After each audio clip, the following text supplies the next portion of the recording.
We're proud of our country, mountains and streams, our Jennian culture, our nation, our team. Partnering with people who share your values is important. To achieve gold medals, you've got to put the hard yards in. The Jennian team share that pursuit of excellence, giving their best every day. And they get the results.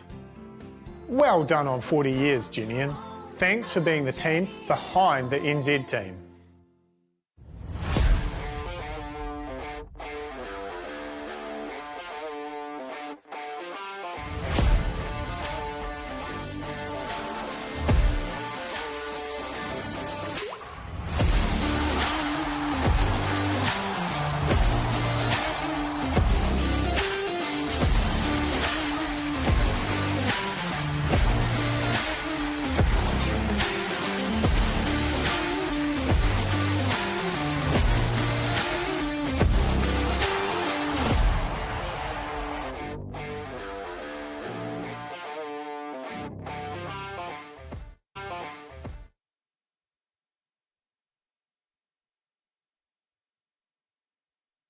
And welcome to Newtown Park in Wellington to Whanganui-a-Tara for the third day of 4 for the Jennian Homes New Zealand Track and Field Championships 2024. Sunny conditions as we look across to the zoo, which is right next door to us here. Flags fluttering, that is a southerly. The southerly remains. It's a very cool morning. Of course, we ended competition last night with a howling southerly and rain, but it didn't stop one of the most extraordinary performances that we have seen in New Zealand, with James Preston's second fastest 800 metres of all time. Mark Rosanowski and Hayden Sherman are with you this morning to kick off, and Sarah Cowley-Ross will be in the commentary team this afternoon as we look through another wonderful day of track and field. What can we expect this morning? We're getting underway very shortly with a series of 1500s. We're starting with the women's under 16, men's under 16, work through women's and men's under 18 there. We move into 400 metres for the underage, and indeed the senior men and women. We'll be seeing Portia Bing, Cameron Smart, we'll be seeing Rebel Lewis and Tapuni in the men's, all going well. And in the field, we're getting underway with the women's long jump under 18, men's discus under 16, the field just being announced to us now. Looking forward to para-shot this morning as well. Lisa Adams underway very shortly. And the women's discus senior there with Tatiana Kaumoana, who is the reigning champion. At midday, we'll have the much-anticipated triple jump with the Olivier brothers, Ethan and Valray, plus Akpula as well. Hayden Sherman, welcome along. Our weather plan has worked in that it's a bit cooler than we would like, but we're going to be looking at a fine afternoon at the very least, and probably similar and slightly warmer tomorrow as the fields get introduced in the field. Quick reflection on last night and what we saw, because I'm still buzzing about James Preston's 1:44.87 800 metres that only Peter Snell has bettered in the past. Yeah, and that was the real buzz. I mean, we saw fantastic performances from Zoe Hobbs and Tian Wellington in the 100, but they were almost to be expected. No one was expecting a massive personal best number 2 all time from James Preston in those conditions. We knew he was going to run fast, and it was the touted battle of him versus Sam. But I said to Sam afterwards, it looked like James had one plan to beat Sam Tanner, and that plan A was to run 1:44, and it paid off. Plan B was to run 1:45. But yeah, it was actually really, really incredible. There's a buzz in the ground afterwards, despite horrendous weather coming in. But look, the sun's come out again, and I've just got Met Service open. It's 11 degrees right now, feels like 9. We're up in the top of the grandstand with the southerly coming in to our microphones here, and it probably feels a little bit cooler than that out of the sun, but it will warm up a bit to about 16 degrees, so not super warm for our field athletes in particular, but the 1500 runners will not be complaining at all with the temperatures. Indeed, and speaking of 1500 metres, the under-16s are up first, and amongst the early names we see there, Abby O'Boyle young woman of steel from Southland, who yesterday, within 3/4 of an hour, had posted wins in the 800 metres and the 2,000 metre steeplechase, and she lines up this morning in the 1,500 metres. If we look down the page, and 15 entrants taking to the start line here, Hayden, for the first event of the day as we work through our age group 1500s. Yeah, big field here in the under 16s. This is a straight final, so all these ladies are 3 3/4 of a lap away from medaling at a national champs. And the under 16s, you have a variety of age groups. You often have young runners who are first year high school coming along to this one. But it's a really cool opportunity for these athletes to get more exposure at national level competitions. Obviously, results here are not a guarantee into the senior ranks, but we're really after good experience. And with a big field like this, this is ideal for these girls to enjoy running with other women of similar fitness, similar speed. From all around the country. So look at this. Such a great field. 15 athletes heading off into the early morning Wellington sunshine. Saw some warm-ups with puffer jackets on this morning. So that's just an indication of how cool things are. Top 5 out of the 800 metres from yesterday are here. Abby O'Boyle took that out in 2 minutes 16 from Paige Dobson.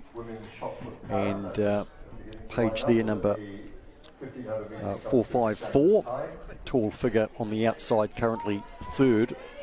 And third in that 800 was Emma Very, the Manawatu runner, number 548, tucked back midfield there along the rail. Hannah McManus was fourth, and Amy Towers out of Auckland was fifth. And we'd expect those runners to be to the fore again as they tackle the 8 and 15 double, Hayden. Yeah, you'd expect so. And these junior runners get used to running day after day, doing multiple races over several days. Often, as I just see the clock, so they go through about 1:17. So that's looking at something around 5 minutes for the 1500. Indy Williams up front at the moment, running in her Auckland singlet, and Paige Dobson over on the outside early. Zoe Hilton, Wellington runner, is prominent early, as well as is Abby O'Boyle, looking to add to her 2 titles from yesterday. Yeah, Indy Williams doing a good job at the front. And this sort of pace, around about 5 minutes for the 1500, will be challenging for a couple of the girls, as we see some have already slipped off that group. But most of them, this will be in or around their personal best kind of shape. Looking at Indy Williams' best time that she's done is 4:43. So hence why she's at the front and feeling confident to lead this large group of women. It's about 10 or 11 now. We've dropped 2 off the back, 1 or 2 stragglers just trying to stay on the group as they come up towards 800 metres. Olivia McDowell is prominent in the Manawatu top there, 5:29. She is covering some extra ground though, 3 wide around Paige Dobson, as Indy Williams continues to lead here. Abby O'Boyle just sitting back in behind the top half dozen or so. She's back in a 9th spot at the moment. Wonder how her legs are feeling this morning, Hayden. Absolutely, yeah, big day out for Abby, and probably mentally is more tough to come back to the track early morning, 9 a.m. You're down here at least before 8 to get your warm-up and to just mentally come back after such an amazing day yesterday, taking out 2 national titles. It's got to be hard to get up and get going again. Well, my walk back to the car yesterday, struggled to recover from that this morning as Olivia McDowell comes down ahead of Indy Williams, Paige Dobson. They're the front 3 as we go through and get the bell lap. Yeah, Olivia McDowell goes to the front. They go through in about 3:36. So starting to spread out now. So that pace that was initially dictated by Indy Williams has just gradually whittled down the pace from good pace making from her to just set up the race and set up some separation from the rest of the pack. And just a little look over the shoulder there from the Manawatu Wanganui athlete Olivia McDowell. But that is Indy Williams now at the front, is it? And it is Paige Indy Dobson Williams just behind her. Indeed, and McDowell holding down third, McManus looking to chase her down. Abby O'Boyle in sixth, making some steady ground. So Indy Williams, she did a wonderful job setting up this race. Good pacing early on. She has the lead into the home straight. Paige Dobson is right there, the Hawke's Bay Gisborne athlete. But Indy Williams is just continuing to pull away from the field. Fantastic front running display from Indy Williams. She will be your under 16 1500 metre champion, Paige Dobson. And second, it's the Southland athlete coming through, Abby O'Boyle. What a finish. Once again, picking up some medals here at the Jennian Homes 2024 New Zealand Track and Field Champs. Outstanding, good front-running performance there from Indy Williams. Olivia McDowell took over with a lap to go, put some pressure on. She'd covered some extra ground, Olivia. And great mental tenacity. One of the problems when you get past in a running race, particularly the latter stages, you look at the person flying past you and you think, they look much better than I feel. So for her to stick with it, she didn't panic. Like, there was no sudden surge, and it was just a gentle, just pressing the accelerator, and really well-paced run from Indy Williams, the 15-year-old. She can be very proud of that result. 1500 metre national title, and looking forward to the year ahead. These high school athletes will head to North Island and South Island secondary school champs in April, and then it's really straight into the cross-country season for these middle and distance runners. So Indy Williams takes the first title of the morning out of Auckland, and she has been very impressive here. She's already been a 3,000 metre winner in the under 16s, and now she adds the 1,500 metre title to that, and I see she's still shy of her 15th birthday. So a really good run from her from the front. Paige Dobson, after finishing second yesterday, gets another silver medal, and Abby O'Boyle now a bronze to add to her 2 golds. Right, so first sign of the field events this morning, and we saw some fantastic jumping yesterday. Most of the jumps yesterday had a little tailwind, but it was kind of swirly with some headwinds towards the end of the day as that southerly kind of turned. So it'll be interesting to see the wind readings today to see if that southerly's kind of just coming down into the ground and creating a bit of a headwind on that long jump runway. Ella Waldron there from Canterbury in the pit, and on the subject of the wind, they've turned the pole vault mat around this morning, and of course we're looking forward to seeing Eliza McCartney and Imogen Eris later in the day, but the pole vault mat in the opposite direction to where it was yesterday because of the southerly replacing the northerly. Indy Williams' time, incidentally, 4:44.7 has been posted. We'll wrap that shortly. It's just outside her personal best that she set at the end of last month. So in the field right now, you can see that's the men's under 16 discus. We've also got the women's para shot, and we've got the women's long jump. So all these events starting at 9. The women's para shot just kicked off at 9:05. Kingston Ryan of Waikato, Jarvis Shaw, Manawatu Whanganui, Max McGregor of Southland, and William de Monchi, who we also saw in action yesterday from Canterbury. 16 in the field for the men's under 16, 1,500 metres final. Saw Maya Masters in the long jump pit there, and then back to the discus, and we'll be flicking between these events, and of course the para shot as well, and we'll keep them as up to date as we possibly can for you. Obviously, we can't see everything all of the time, but we do our very best here, and the Stream Shop crew out there in the chilling southerly getting us these pictures.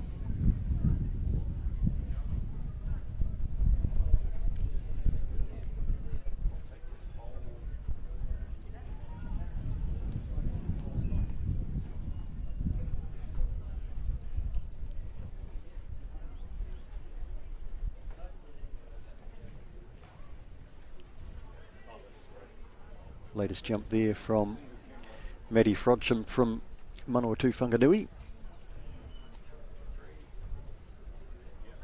Yeah, so current standings in that long jump. Jodie McCarthy-Dempsey is out to 5:34.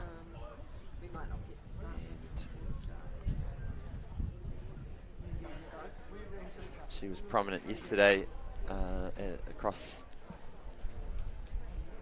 the, I believe it was the discus we saw. Sorry, it was one of the sprints. Getting all confused. We see a lot of events. We see a lot of events in a day. We've got a lot of tabs open, but looking forward to this race as the men's under 16 race gets underway. Yeah, so this is a big old field. We've got Alexander Macbeth, Duke Cutts, Lachlan McLean, Lachlan Murray, Otto Church, David Sinclair, Sam Ruth, Oliver Foley, Connor Kelly, Vaughan Murray, Jack Gregory, Tom Peschini, Kingston Ryan, Jarvis Shaw, Max McGregor and Leo De Monchi. So 16 athletes in this under 16 boys final. And I can tell you it has gone out reasonably quick with the Waikato Bay of Plenty athlete. I think that's Sam Ruth. And I imagine he's a bit hungry because yesterday he actually got DQ'd for a lane violation yesterday in the 800s. We're just merging too early. Happens to everyone at some point in their 800-metre running career. But he's come out hungry this morning and he's taking it to this field early on. So he has the lead and they go through in 1:05. So that's nice and quick. That's 4:03 pace. Yesterday's 800 was taken out by Harrison Day, who's not amongst the field here. Alexander Macbeth was second in that. He's here. Vaughan Murray third, Max McGregor fourth, Kingston Ryan fifth. So some of the prominent members from the 800. But as you say, it's Sam Ruth who's hungry and really taking it to them now. He's extended that lead to 20 metres. I love this from Sam. He needs to be careful that he doesn't empty the tank too much and that adrenaline from yesterday isn't firing him too much. But he looked really good yesterday, running that second lap in particular of the 800, really fast close. But look at him just stretching things out. 2 laps to go now, and he's got 50 metres on the field. Wow. Very bold tactics here from Sam Ruth.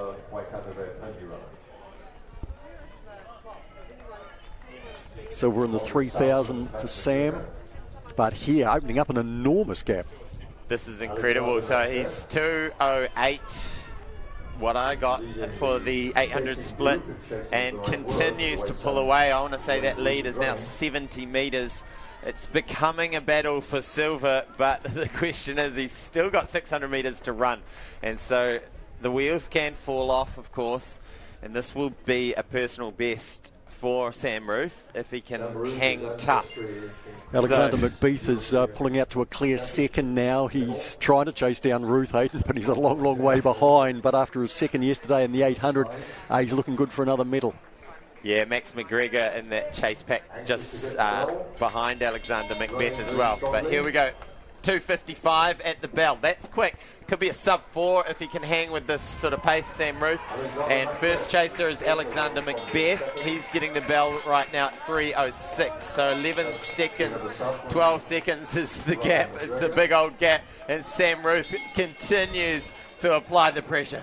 Max McGregor in the headband there is giving good chase. Kingston Ryan moving forward as well. Waikato Bay of Plenty runner. Yeah, so standings right now. Sam Ruth is going through the 200 to go mark. Max McGregor's coming up to 50 to go. And then, he was in third place. Alexander Macbeth, of course, is in that second position. He's just coming up to 200. But coming onto the home straight right now, Sam Ruth. He was hungry after yesterday, after getting that DQ. And right from the gun, he's applied the pressure to the field. He's blasted the field apart. And he enters the home straight to a warm applause from the audience in this cold Wellington air. And that's a sub-4 clocking. Wow. Solo running. And in second place, the Wellington local Alexander Macbeth comes through 4:09. And then it's Max McGregor picks up third place. Sam Ruth with an absolute domination of this field. What a run from him. His previous best, 4:07.27, when he was second at the New Zealand Secondary Schools there in December down in Christchurch. And he has shattered that this morning. Oh, I love that from Sam Ruth. There's nothing worse than winning a race and then getting the DQ afterwards. And that fueled the fire for him this morning. It's cold here in Wellington. Met Service is saying that it feels like, 7 degrees? Well, he just heated things up right from the gun. There he is, getting a little pat on the shoulder from his teammate. That's one way to win a national title. Just get out, go hard, and Steve Prefontaine it from the front. 3:59.03 from Sam. He's won by a full 10 seconds from Alexander Macbeth, Max McGregor. And Vaughan Murray fourth ahead of Kingston Ryan. The two Waikato Bay of Plenty runners were swapping fourth and fifth over that last lap. So we're in the second round of this under-16 discus competition. At the moment we have Leon Caffery from Auckland in the lead. He's got a 48.26, and then not too far behind his Auckland teammate Jack Burns has a 47.99. Jack Boyd from Canterbury has a 41.54. We just saw Connor Brady on screen. He posted a 41.05, which puts him in fourth place. And this is Connor Sharkey, I believe, or is it Troy Waldrum? It is, yeah. The famous Waldrum name. Next generation of athletes. Terrific run by Sam Ruth. He'll go home happy from next weekend.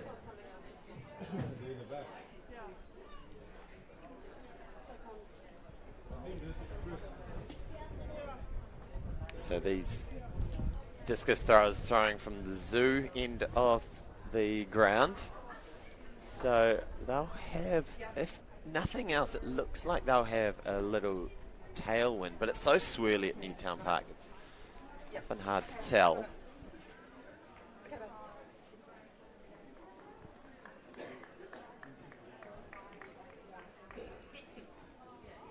Just having a quick look at the shot put para there, Hayden, where Lisa Adams, as we expect, at the top of the leaderboard after 3 rounds, 14.33 her third round throw. Holly Robinson, 11.43 second currently. Yeah, and that'll be fascinating to see how that unfolds, because in the para shot at the Sir Graham Douglas meet, Holly Robinson actually took it out ahead of Lisa Adams based on percentage. So in that competition, Lisa Adams was 14.55. Holly Robinson 11.71, but when they worked out the percentages, Holly took it out by 0.04%. Right. So we need to look at how these play out. Of course, Lisa Adams is competing against her own world record, so she's put herself in the trickier position of needing to chase her own world record. But Holly Robinson, of course, has really found a rich vein of form in that rotational throw, as well as the javelin that she's so known for. Maya Holden, Eva Houghton, and Eleanor Pugh. Got a huge field coming up in the women's 1500 under 18. And that'll be our next track event as we work through the age group 1500s. Relevant to mention is that Imogen Barlow Look at our already won the 3,000 metres. talented next generation of runners. We've got the under-20 men's coming up not too long from now, where no fewer than 7 runners have performed under the world performance standard, the under-20s.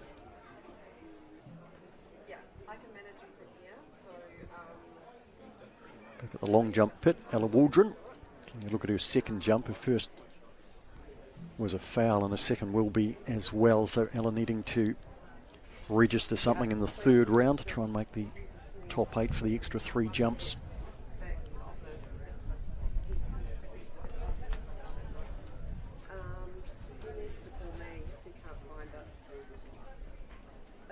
Hang on, I might just give him a call. I'll give him a call. Okay, bye. We've got Toby Orr there stepping into the discus, and he's in need of registering a distance. How's that for a field, Hayden? Right across the track here for the women's under-18. Fantastic, I love it, and it really gives these women a great experience at running tactically. Oh, and well, that's not a great experience when you find yourself on the deck, but she will hopefully have time to get back up and pick up the group. But we've got 20 athletes here, so I'll quickly roll through the names. Kate Robertson, Sophie Webber, Giselle Kenworthy, Scarlett Robb, Lucy Hanna, Nina Chalmers, Millie McFadzean, Bronwyn Rees-Jones, Sienna McClay, Madison Owen, Courtney Fitzgibbon, Amelia Joyce, Izzy De Hare, Bryn Gordon, Madison McLean, Imogen Barlow, Jacqueline Kowalski, Maya Holden, Eva Houghton and Eleanor Pugh. Quality field. Yes. This will be a fascinating race, how it unfolds, and we'll see if some of these athletes decide to take it out a bit harder given the numbers. But it looks like Scarlett Robb's at the front, controlling the pace early. And we saw Imogen Barlow run third in the 800 yesterday. And we've got the winner of the 2,000 metre steeplechase yesterday, Courtney Fitzgibbon, in this field as well. Big field, talented field, and they'll take a wee while to sort themselves out here, Hayden. Yeah, Scarlett Robb there on the front. I remember coaching Scarlett and her sister Sophie years ago in Auckland, and it's fantastic to see her leading a national under-18 championship here. She's looking nice and comfy at the front with 500 metres run so far. And pace-wise, they're looking around about 4:40-ish at the moment, which should be comfortable for quite a few of these women. Bronwyn Rees-Jones on the outside of Scarlett here at the moment. She ran fourth in the 2,000 metre steeplechase yesterday. Imogen Barlow up on the outside of them. So and Nina Chalmers handy as well there, sorry Hayden. This big field rolls around Newtown Park, and we're just whittling the field down. It started 4 or 5 runners wide. We saw some falls early on, but now they get into 1s and 2s, really getting strung out now by Scarlett Robb, who continues to apply this pressure at 2:32 at 800 metres. You can see these girls starting to grit their teeth a little to stay with the pace, and it looks about a pack of 10 is starting to separate, but certainly great pacemaking from Scarlett, making this an honest race. Sienna Mackley of Southland here lying third at the moment and camped right on the quarters of the two Aucklanders who lead.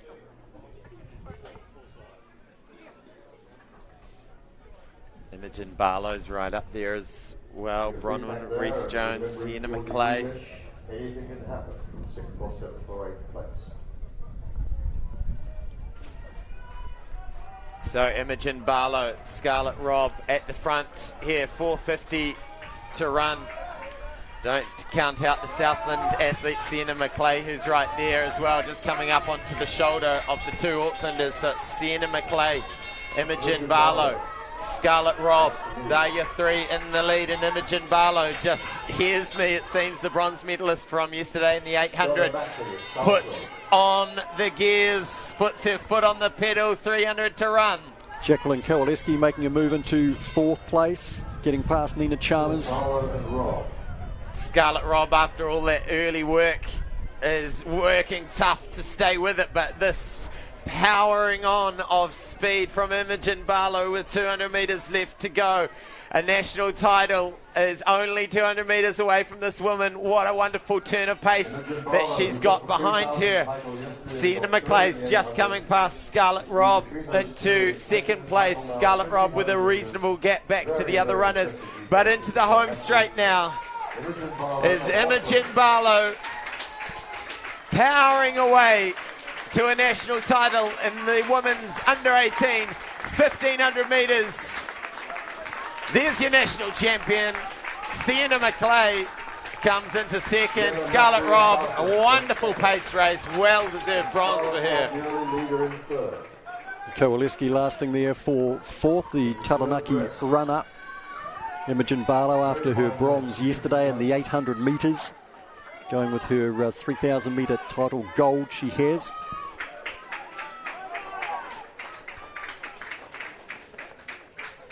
Won the 8 and 1500 double last year as an under 16 and the 3000 as well. So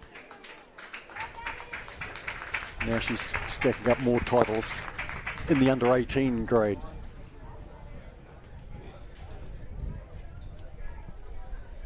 Well, fantastic running, and it's always great to see those athletes that do lead the pack. There's Scarlett Robb, and great to see them maintain that strength and stay in the medals. You can see Jacqueline Kowalski just going out to congratulate the bronze, silver medalist, Sienna McClay. Good strength from her to stay with that early pace from Scarlett Robb, then to come past her in the last 200. But Imogen Barlow, she found her way to the front with 400 to go. And there's something about the sound of that one lap to go bell that really, if you've got any energy left, can send that surge of adrenaline. Now this women's shot put para competition. Here's Caitlin Dorr, former New Zealand representative, F37 athlete. She's been very close to that 9 metre mark a couple of times, best of 8:90, and at the moment Lisa Adams on paper is leading the competition with a 14:33, but Holly Robinson may have a slight edge with an 11:59. Now I'm going to punch the number 11:51. Sorry, I'm going to punch the numbers on percentage of world record. So I'm getting my little spreadsheet up and running, and I'm going to have multiple decimal places to keep track of how these two are tracking. So, update. Lisa Adams has a 0.15 percentage lead over Holly Robinson at the moment. Excellent. There's the standings. Thank you, Hayden. Hayden Sherman adding a spreadsheet to the 400 other things he's got open there. That's the beautiful thing about track and field. There's never a dull moment. There's always a spreadsheet somewhere within range. It's a great sport if you love your stats. Hello, Jose here from the Ringwood Athletic Club. She's sitting in third place in terms of distance, the F37 athlete. So that's the same category as Lisa Adams. So she's got a 10.13. So to be within 4 metres of of Lisa is a very good sign indeed for Ella. Got a men's pole vault under 20 coming up at 10 o'clock, and that'll whet our appetite for the pole vault for the day, Hayden. We get to see Eliza McCartney, Imogen Eris later in the day. 2 o'clock the start time. Be a bit warmer by then, which would be good, obviously, for them. Una Kanarjali reading from Canterbury now in the circle. 8:11 her opening put, her best distance to date.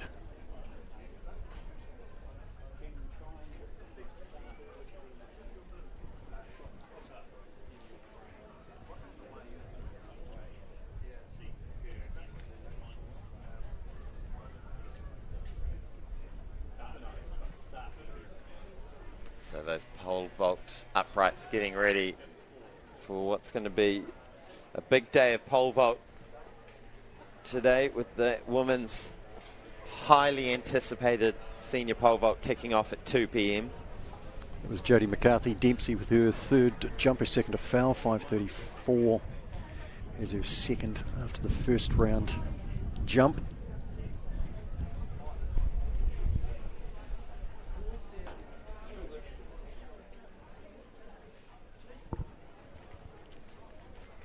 Now we've got Holly Robinson coming into the shot put circle soon, or has she just thrown as my papers go flying? At least your spreadsheet's digital. Yeah. What we didn't see on camera was a gust of wind come across and just annihilate my collection of notes. Shannon Murphy at the shot put, her second round put 7.62, her best, but a pretty even set so far as we go back to the long. Hannah Hickson, I should say, out of Waikato Bay of Plenty. She's lying third at the moment, 5.20 and 5.09, her first two jumps.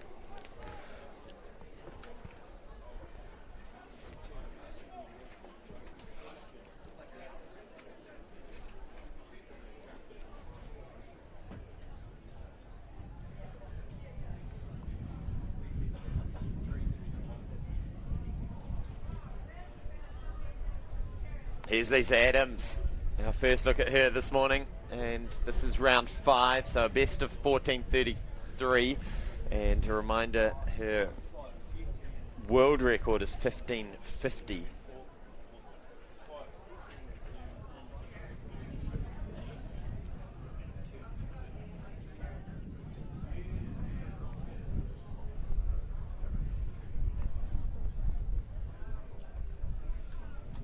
So on this long jump, just having a look at the wind readings, we're mostly getting tail winds, and it's not actually too strong. So between sort of 0 and 1.6. You see Caitlin Dorr, the left-hander, who just reset on that one.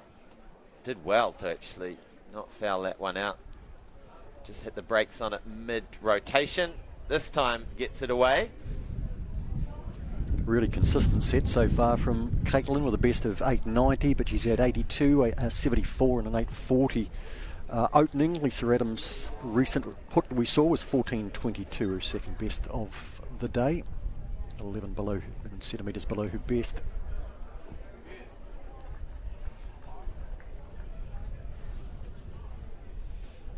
So we're in round 3 in that women's long jump competition. This is the under 16 boys discus. Connor Brady currently lying in 4th spot. All right, back to this intriguing women's para. We've got two of the best para shot putters in the world, the bronze medalist and area record holder Holly Robinson in the F46 category, and then Lisa Adams, world champion, Paralympic champion and world record holder,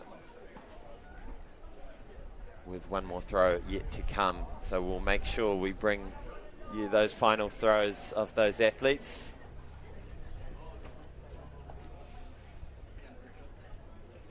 This is Ellie Hose, who is currently sitting in 3rd place in terms of distance. We'll need to work out what that means in terms of percentage.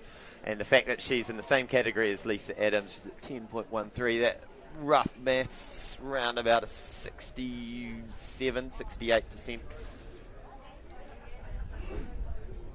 But of course, these para-national champs are determined by percentage of world records. So that's how we work out who finishes on the top of the podium. Now leading this event currently is Juliet McKinley with a 5.37. So here she goes, the competition leader in round 3. She's only got a 3 centimetre lead over Jodie McCarthy-Dempsey. And then it's another 14 centimetres back to Hannah Hickson. So very close jumping between those top 3.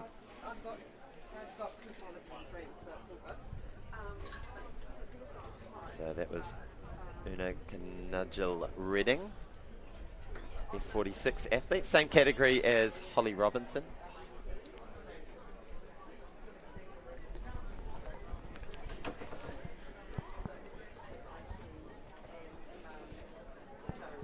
Sarah Carly Ross just arrived in the commentary booth and pointed out that someone's kindly dropped off a coffee and it's been sitting right in front of me for I don't know how long.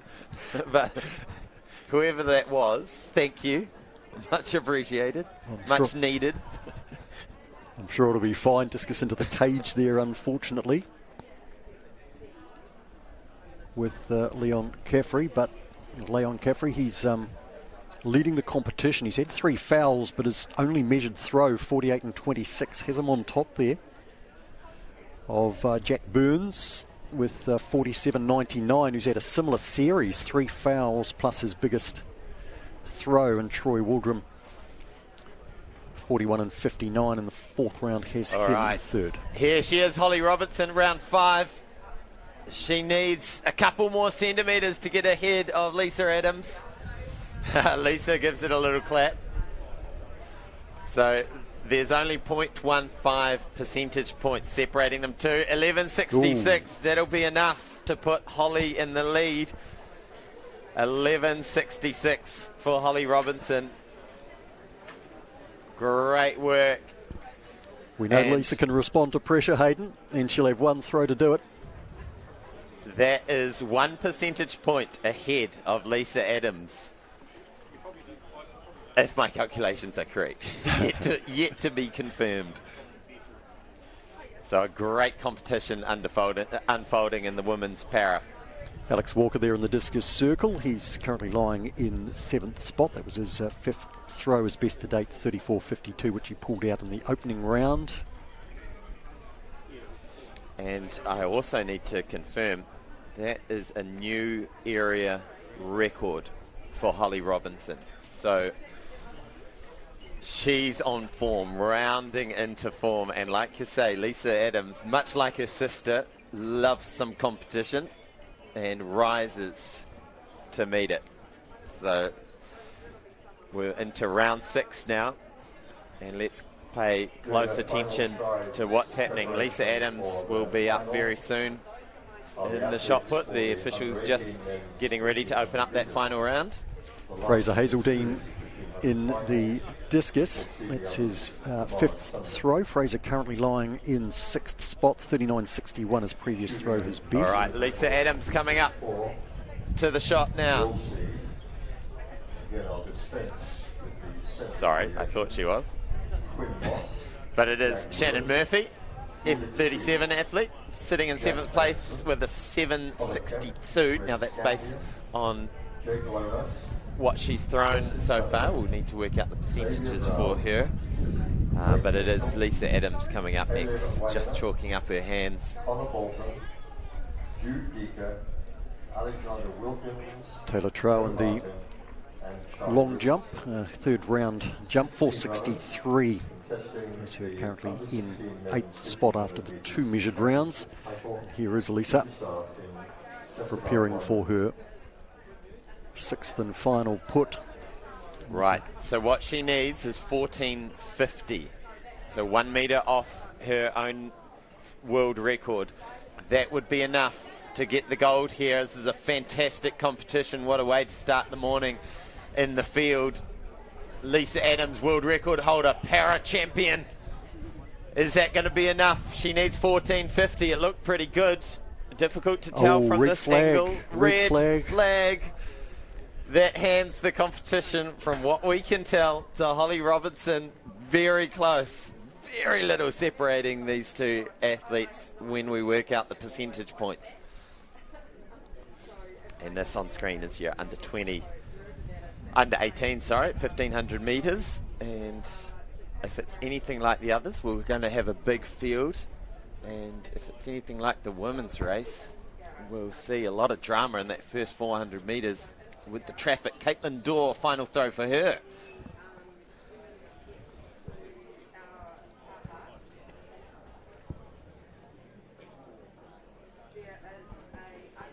All right, they reset again. It's tricky for the officials to look down the line of many sets of toes on the line. And we've got 2 lines to choose from, but we're away in the under-18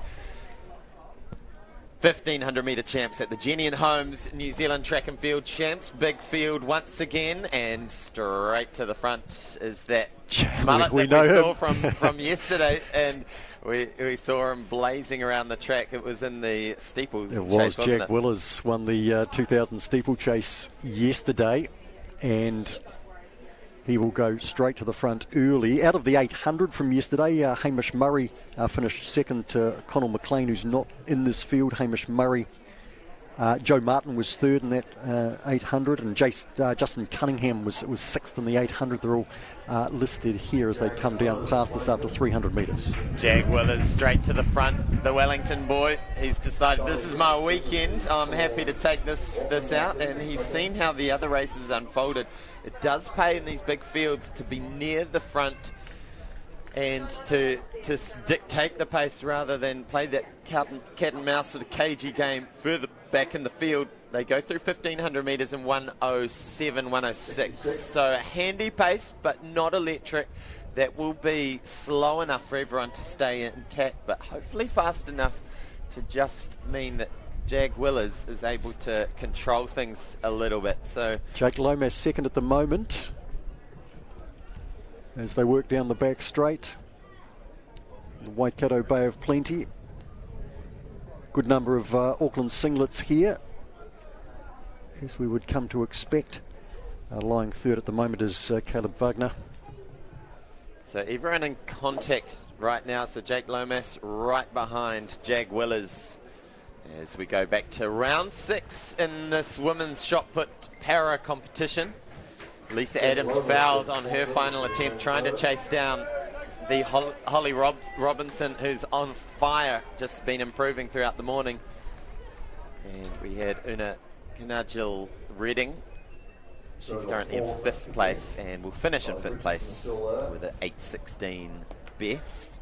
Yet to be determined on the percentage points, but they go through in 2:17 for 800 metres. So a little bit of a slowing up in the pace, but it continues. Jag Willers is out the front. Now, Holly Robinson, final round. It looks like she has won the competition based on percentage, but can she improve her area record, which she set in the 5th round, gets the white flag. She's happy. She is happy. Skipping, hopping along, but straight back to the jacket because she's also cold. But despite the cold conditions, she looks like she's thrown a new area F46 record. And look at this, we're into the business stage of this under 18 1500 metres. Going to the front is the Auckland athlete, Caleb Wagner. He takes the bell in the lead, so it's Caleb Wagner. Jag Willers is starting to slip back after dictating the pace early on. Jack Ericsson's got to second here, and the Taranaki athlete is becoming prominent as well. 318, 319. So Caleb Wagner in the lead. He's poured on the pace with 500 metres to go and Joe really Martin pulling making a move away. here, Hayden. Joe Martin moving to 3rd and tackling Jack Ericsson for 2nd now. Coming through strongly into 2nd place. Caleb Wagner has the lead. The pace has really arrived in this race as we hit the last 100 to go. It's Caleb Wagner in the lead. Can he hang on? You bet he can. Looks over the shoulder, continues to just pour away from this field. Brilliant running from Caleb Wagner. Joe Martin in 2nd. Big battle for 3rd. Jake Lomas coming through to take 3rd off Jack Ericsson. So Caleb Wagner takes it. Blazing last lap. 4:00.98 is the time. And a 56-second last lap. That's got to feel good. Boy, oh boy.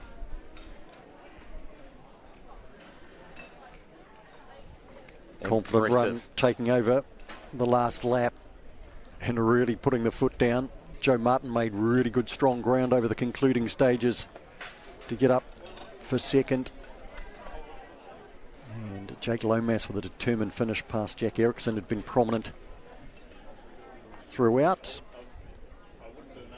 Caleb, having won the 3,000 metre title, and also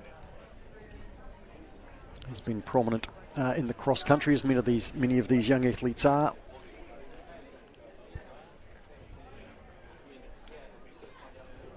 And today a 1,500 metre title, and a pretty decent time given the conditions. He has broken 4 minutes, 3:59.25, his previous best. Yeah, to give you an idea of how fast those boys are closing, so 56 seconds for Caleb over that last lap, 57 seconds for Joe Martin and Jake Lomas. So you really do need to make sure, even as a middle distance runner, that you're working on that top end. And when we think of another top middle distance runner, Bo Ritchie, I've heard that she's been going up to Auckland, entering 100, 200 metre races and working on that top end speed. And for this age group in particular, it's really important that these young runners maintain that speed and yes, build that aerobic engine, but you've got your whole adult career ahead of you to build that aerobic engine.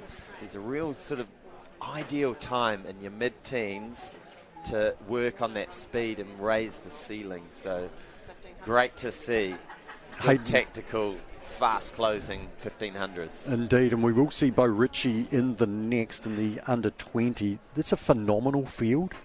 It's really deep with Zara Geddes, Karo Heinen, Sasha Leticus, Sophia Limbreris, Sophie Robb alongside of Bo Ritchie. Other good runners in there too. That's going to be such a competitive race coming up. Yeah.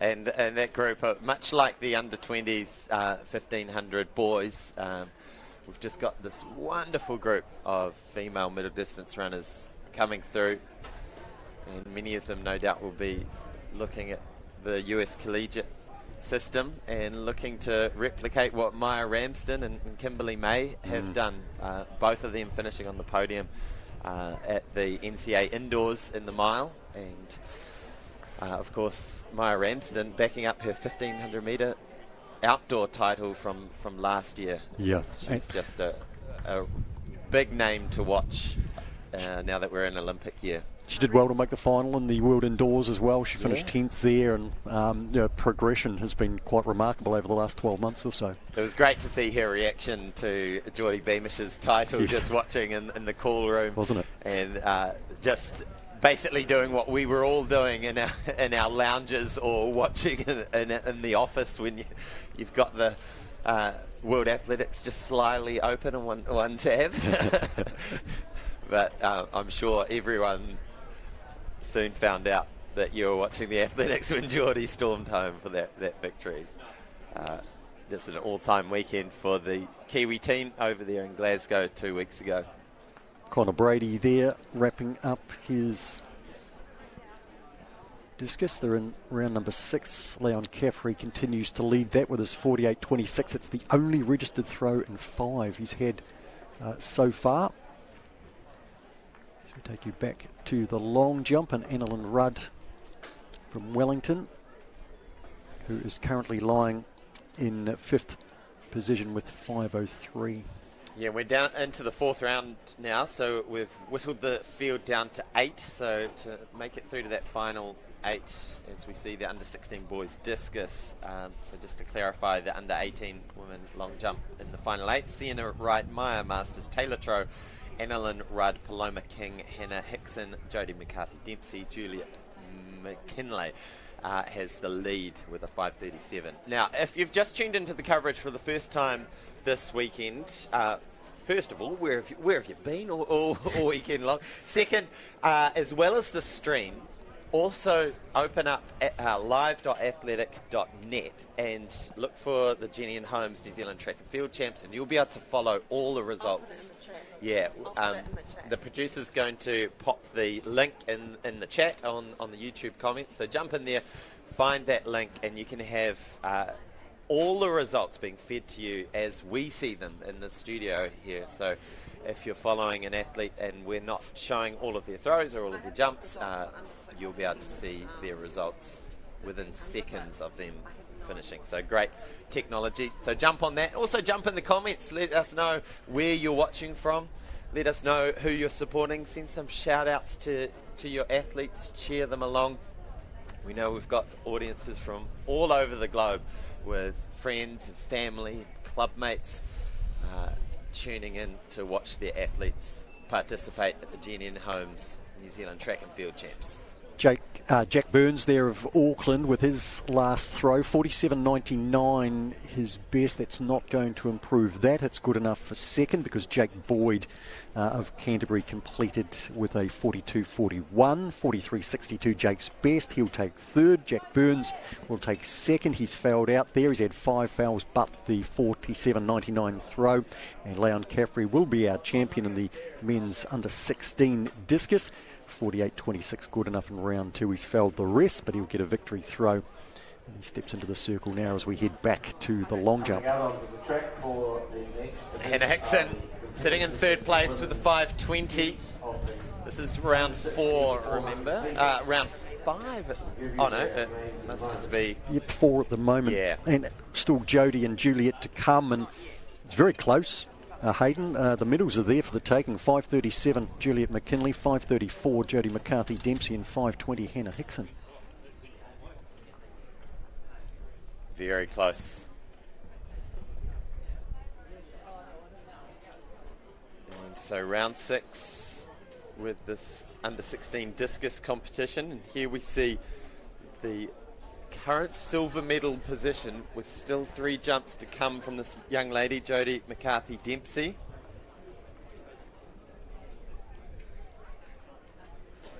Leon Caffrey finished with a 42.97, so his winning throw will be 48.26 in the under 16 men's discus.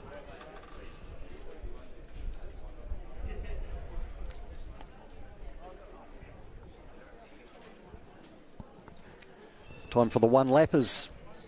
Hayden, the block's down for the 400 metres. So Jodie McCarthy-Dempsey there, strapping on the back. She's had a busy old weekend. Had the 100 hurdles, also the long jump where she is currently jumping, and the high jump yesterday, and the javelin. So I thought I'd seen her in one of the throws. And there we go. Right, so these are the prelims for the under 16 400s. So 3 to advance automatically, and then the next 2 best times. Here's our competition leader, Juliet McKinley. 5.37 is her best. Let's look at this. Good on the board.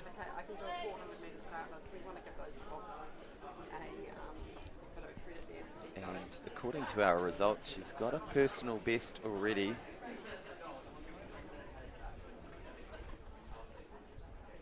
And had a good day out in the 300 hurdles. Newtown Cafe 400 metres, and the women's under 16 heat number 1. Ruby Mawika from Canterbury. We had a good leg for them in the 4x400 relay we saw yesterday. She's number 364 out in lane number 7, preparing for the first of 2 heats at 400 metres.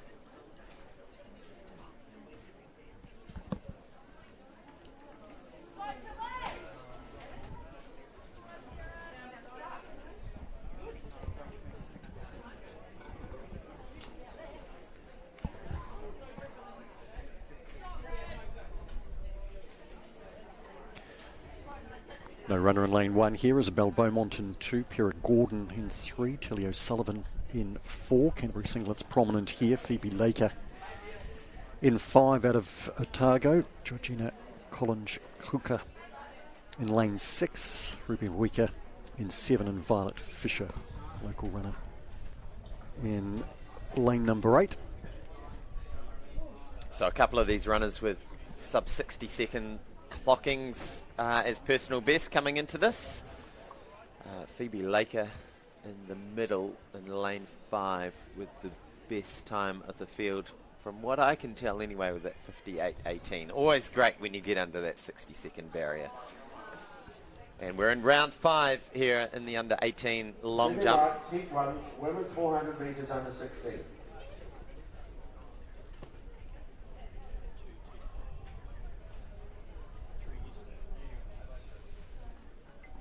Power shot there, Hayden, briefly. We've got a shot of Millie Marshall Kirkwood, who will be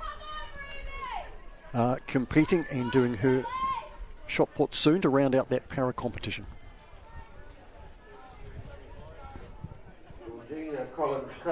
Seated shot. Always a lovely race to watch these 400. So they use their upright support to really develop that power and to leverage off, as we see heat 1 of the 400, and it looks like in the middle of the screen Phoebe Laker wearing the Otago blue and gold leading the race into the home straight. Now a reminder, top 3 go through automatically, and then we're looking for the next 2 fastest times. So it looks like those 3 in the middle of your screen, that little arrowhead, they will look over their shoulder at the Canterbury runner. And just to see what she's doing, that's Ruby Mahuika. And so 4 athletes coming across the line. Ruby Mahuika will need to check the time afterwards. Also Violet Fisher. So they're in the 2 automatic, 2 time-based qualifying positions at the moment. But those top 3 go through automatically. That's Tilly O'Sullivan, Phoebe Laker, Georgina Collins Coker. And Phoebe Laker sub 60 there, 59 and 72, taking out heat number 1. And Phoebe Laker from Otago won that at 59.72. Georgina Collins Coker was second, 60.74. Millie Marshall Kirkwood, F57 athlete, with her first put. Bring you the distance as soon as it comes through. All right, we're getting towards the business end of this long jump competition. We're in round 5 here. We've whittled the field down to 8 athletes. We have Taylor Tro, who finds herself now up in 6th position with a 4.93 best. And this is Annalyn Rudd, is it?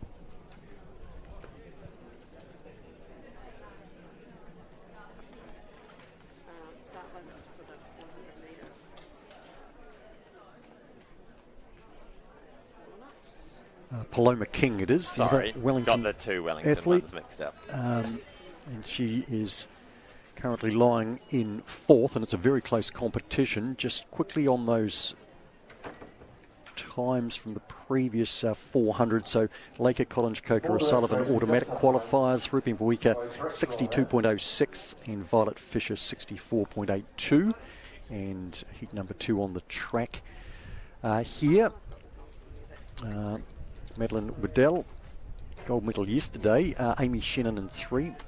Waddell in 4 as they get called to their marks for Heat 2, women's 400 metres under 16. Heat 2. Sorry, that's just the way I do it. So I can... All right, so this field we have Ava Edge, Alessandra Jalsi, Esme Reed, Hannah Symes, Morgan Day, Danielle Anderson, Isabel Irvine McBride. Now, I said Hannah Symes. I meant to say Hannah Symes. Her mum just came and corrected me earlier, so apologies. Hannah Symes. Mrs. Symes.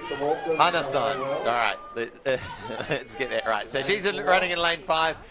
The Hawke's Bay Gisborne athlete, and already making up some of that stagger early on Morgan Day, just on the outside of her. Now a reminder, top 3 go through automatically, and then we're looking for the next 2 fastest times. So we'll bring you an update on what that is standing at. But at the moment, Hannah Symes running really well in the middle of the screen there. The 2 Auckland athletes each side of her. That's Esme Reed on the inside of her. Morgan Day just next to her, also running well. Looks like they're going to form a little arrowhead as they come around the corner. So here is Hannah Symes coming in to the last 100 metres. She's comfortably in that top 3. And a fast closing is May Reid. No, sorry. Danielle Morgan Anderson. Day. Oh, it is. Danielle Anderson yes, down the Danielle outside. Anderson. I miscounted the lanes, you're right. So that's your top three. Danielle Anderson, Hannah Symes, Esme Reid, and then just coming across now is Morgan Day. Very tired crossing the finish line. Hopefully she's okay. It's a brutal race, the 400. All the competitors come and check on her. That's a beautiful scene, and that's the wonderful sportspersonship of these athletes looking out for each other. And most of them actually ran in the 4x400 yesterday in the relay. Danielle Anderson's time here, 59.58. Hannah Symes, 59.90. Esme Reid's time, 61.63 is going to be good enough here.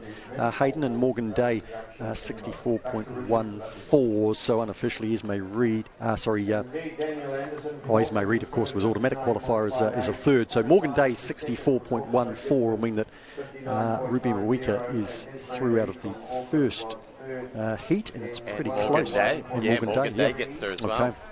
So there we go. Now round 5 here. This is the championship leader at the moment in the under-18 long jump. This is Juliet McKinley from Manawatu Wanganui. We believe she's posted a personal best in round 2. That's 5:37. Here she is trying to improve on that because she's only got a 3 centimetre buffer back to Judy McCarthy-Dempsey, and then another 8 centimetres back to Hannah Hickson. So I'm going to step out and let Sarah Cowley-Ross come in and call the final round of this long jump, because she's far more qualified to call what's happening out there in this exciting, very close under 18 long jump competition.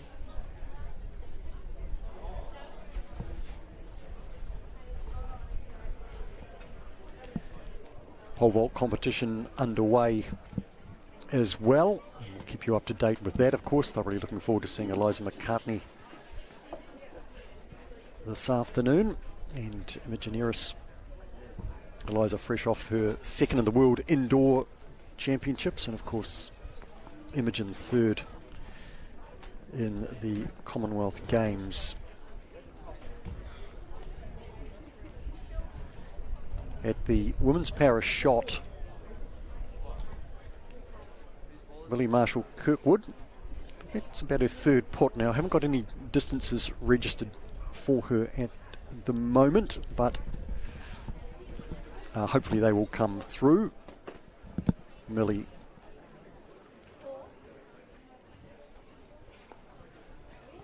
putting her series of puts together now. She's an F57 seated shot putter. She's been making really good strides in recent times with her performances and her distances.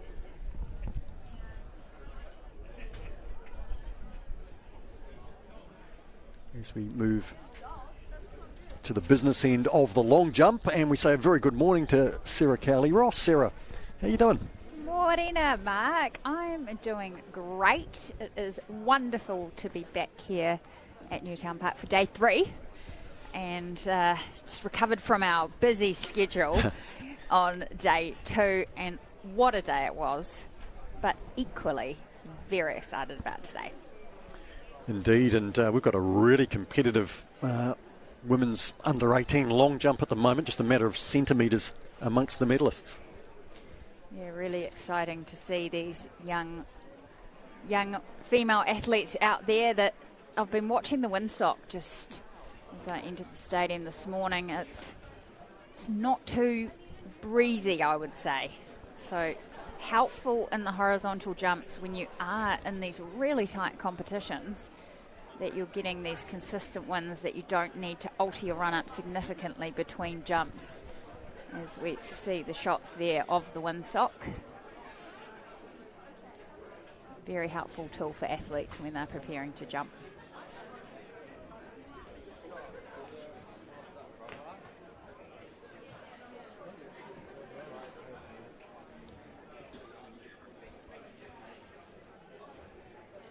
And Alan Rudd, the latest in the pit for the long jump. She's currently in 6th place with 5:03.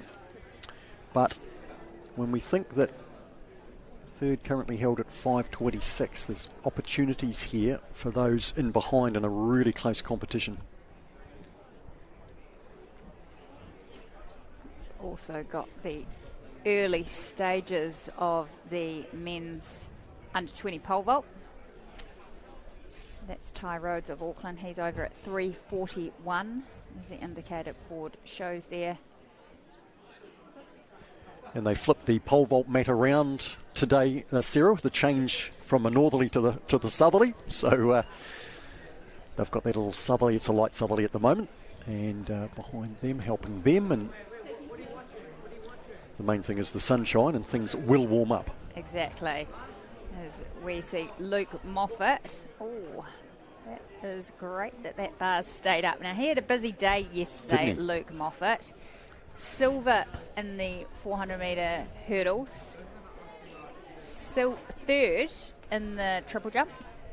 Now he's on to the pole vault, so let's hope he's also doing decathlon in his future. As we go back to the women under 18 long jump in the final stages.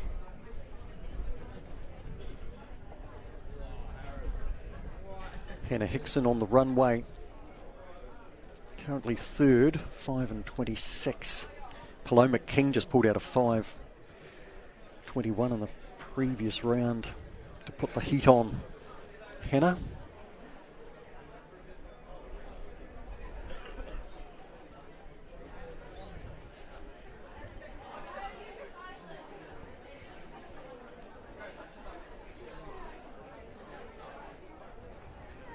She's had a good series of jumps so far, all beyond the 5-metre mark. She's only a matter of 8 centimetres behind Jodie McCarthy-Dempsey, who holds down second. And for that matter, just 11 centimetres off the leader, Juliet McKinley. Medals up for grabs in the late stages. So we have 2 jumpers remaining in the 5th round. And then we will go into the 6th and final round. And we'll see what these young women can pull out. This is Jodie McCarthy-Dempsey. Round 5, women's under 18 long jump.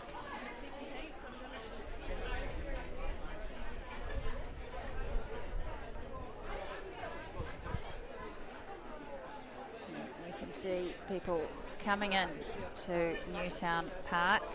Wasn't a great buzz yesterday for Zoe Hobbs, 100 metres, and where it almost felt like the stand swelled, and then we had 3 and 4 deep all the way along the front fence, and there was this buzz and this bubble, and then it went absolutely silent when they went to the blocks. Yeah, that was one of the highlights for me, I have to say. The silence, the deathly silence, moments before Zoe and the rest of the 100-metre women's field got into their blocks, as we see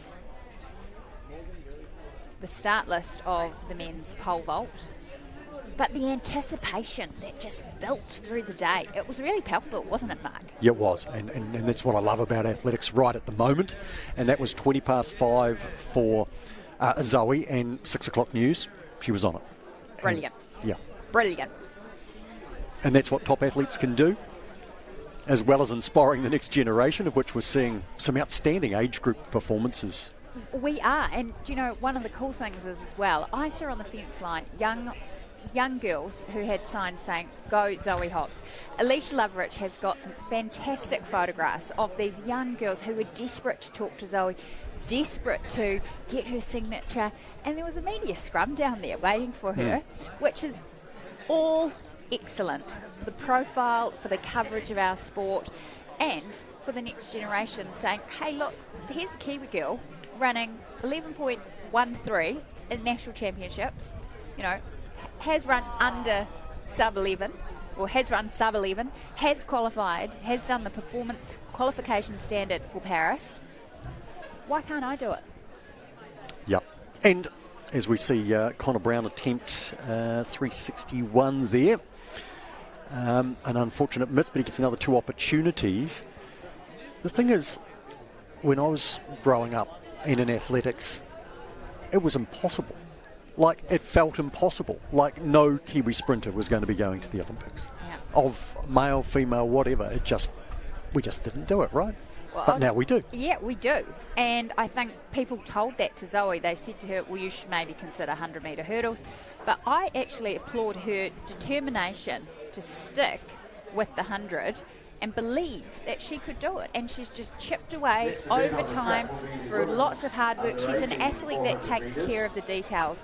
Is what you don't see within that 11.13 is this lifestyle of an elite athlete, which is relentless, rigorous, and she is someone that takes care of those details. So it's not an accident, but I'll tell you what, interestingly, my daughter said to me this morning, nothing's impossible, Mum. 5 years old, so there you go.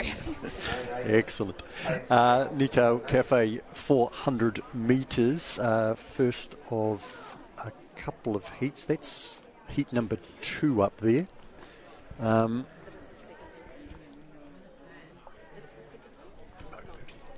So we've got the first heat just going to the blocks now with Amy Shannon in lane number 2. And a false start, which you can probably hear. But Amy Shannon in lane 3. Madeline Waddell, lane 4. We saw her top of the podium yesterday. Amelia Henstock in 5. Zara Ford in 6. Holly Fawcett in 7. She was gold medal winner yesterday as well. And Paige Scannell in lane 8. This is the first of 2 heats for the women's under 18. So we've got the men's under 20 pole vault. The bar is at 361. That's Ty Rhodes. He will go back and reassess. He has 2 more attempts at this height. We have 3 competitors in this under 20 pole vault. Ty Rhodes, Luke Moffat and Connor Brown.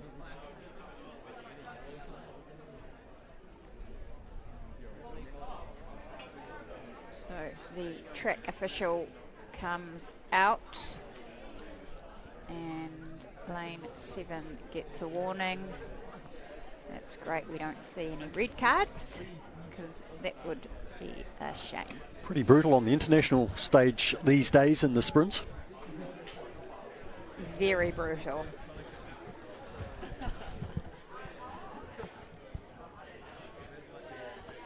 So going to the blocks for the second time.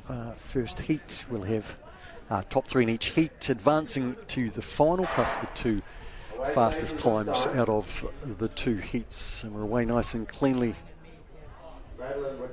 on this occasion. Madeline Waddell in the Waikato Bay of Plenty top is very quickly into her stride, and she does have the fastest time amongst this heat.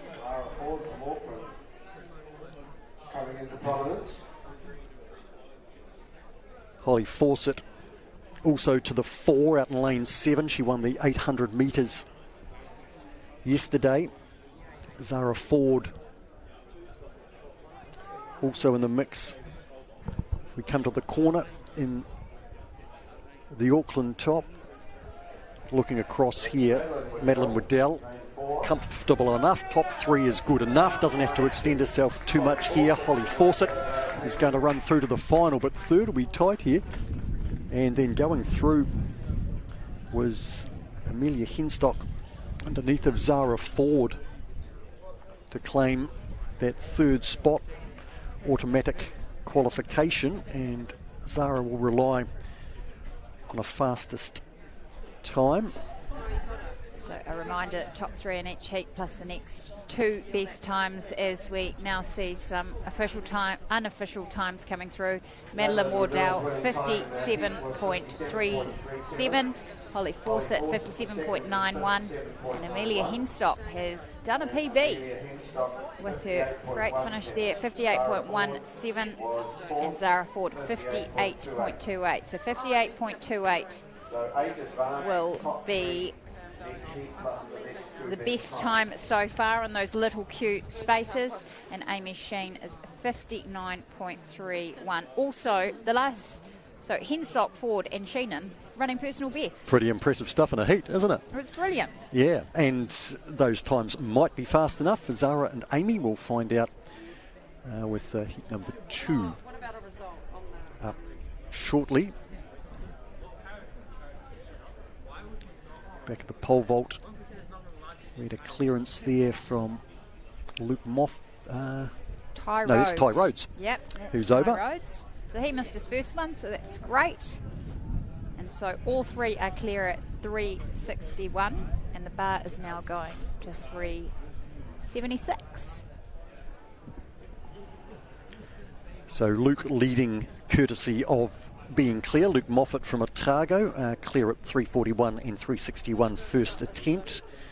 Ty had that miss. Ty Rhodes first up at 361, but clear now as we saw, and Connor Brown the same.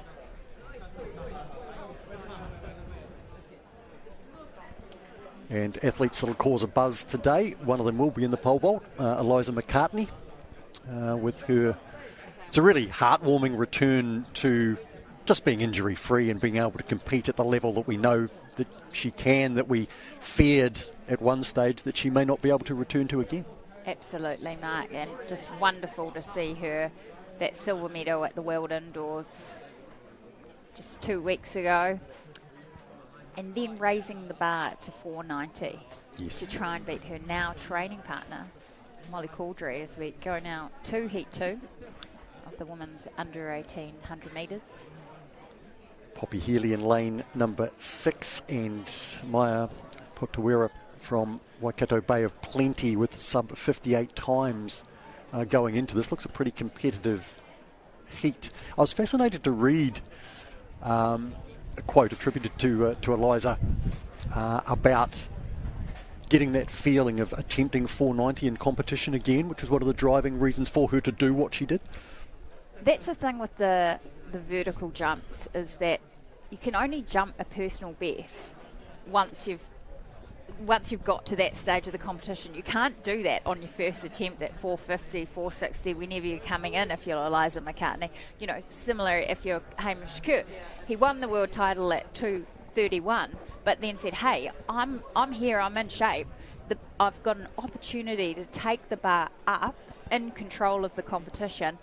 And it's not only the experience of actually jumping those heights, but it's getting a visual on the height of those bars, which you can replicate in training, but it's a whole nother thing to do it in competition. So I was really heartened to see that she was courageous to do that at that stage in the competition, because she could have actually had another attempt at 485 and put the pressure back on Caudry, knowing that on countback she would have won, clearing the 480 on the first attempt. So we'll see what she can do today. It's due to start at 2 p.m. and we can't wait, and we'll bring you that coverage right here from Newtown Park. And they'll be pole vaulting right where Connor Brown is now, and missed his first attempt at 376.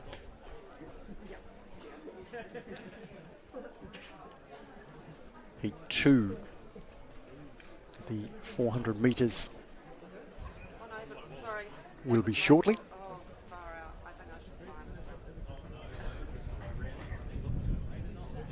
Now just trying to find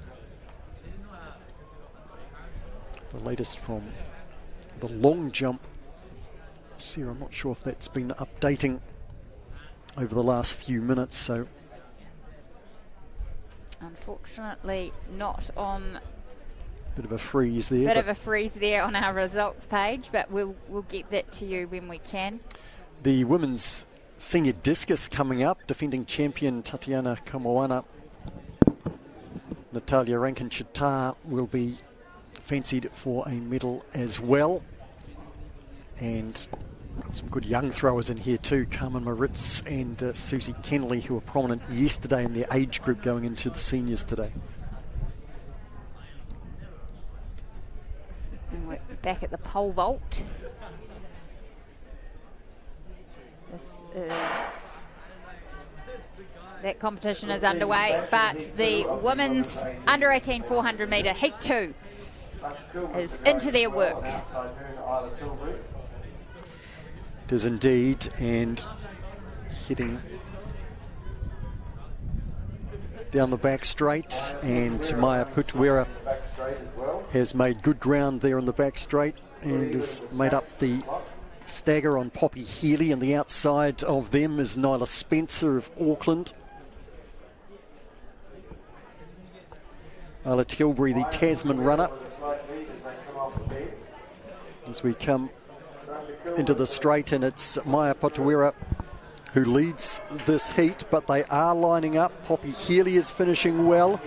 So too is Sasha Kilmester and Isla Tilbury through the middle. Poppy Healy is going to finish the strongest and take out this heat from in lane number 6. And Sasha Kilmester coming through along with Isla Tilbury. Maya Putuera tying up a little in the straight. Poppy Healy, a really strong performance over the concluding stages to take out that heat in a 58.49. 58.90 for Sasha Kilmester in second. The Wellington athletes 1-2. Luke Moffat at the pole vault. The bar is 3.76 there. Isla Tilbury of Tasman's come through for 58.94 and an automatic qualifying spot. Sasha Kilmester, incidentally, a personal best for her with that 58.90, and Maya Putuera 59.18. So by my calculations, out of the two heats, the little Qs will go to Zara Ford in 58.28, who was the 4th place in the first heat, and Maya Putuera of Waikato Bay of Plenty with 59.18 will take the last spot in the final later in the program. Amy Sheenan, an unlucky 59.31, but she set a personal best in that heat, so an unfortunate miss there for the final, but can't take away from the fact that she's done a personal best.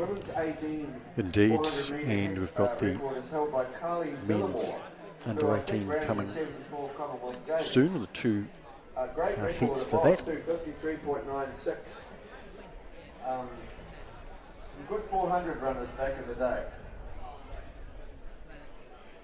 Still looking for an updated result on that long jump, which frustratingly hasn't come through, but as soon as we find that, we'll bring it to you. It has concluded, and we can see the under 18 triple jump boys, young men, I should say. They are out on the track getting their run-up sorted. And Newtown Park, the sun is out. Slightly chilly, I would say, if you are coming down, just bring all ranges of clothing. Seen on the stand some lovely people bought their lovely woolen blanket. Very wise. Very wise, but it's going to be a great day. Here's Connor Brown at the pole vault, the men's under 20, his second attempt, 3.76. Ty Rhodes of Auckland is over it.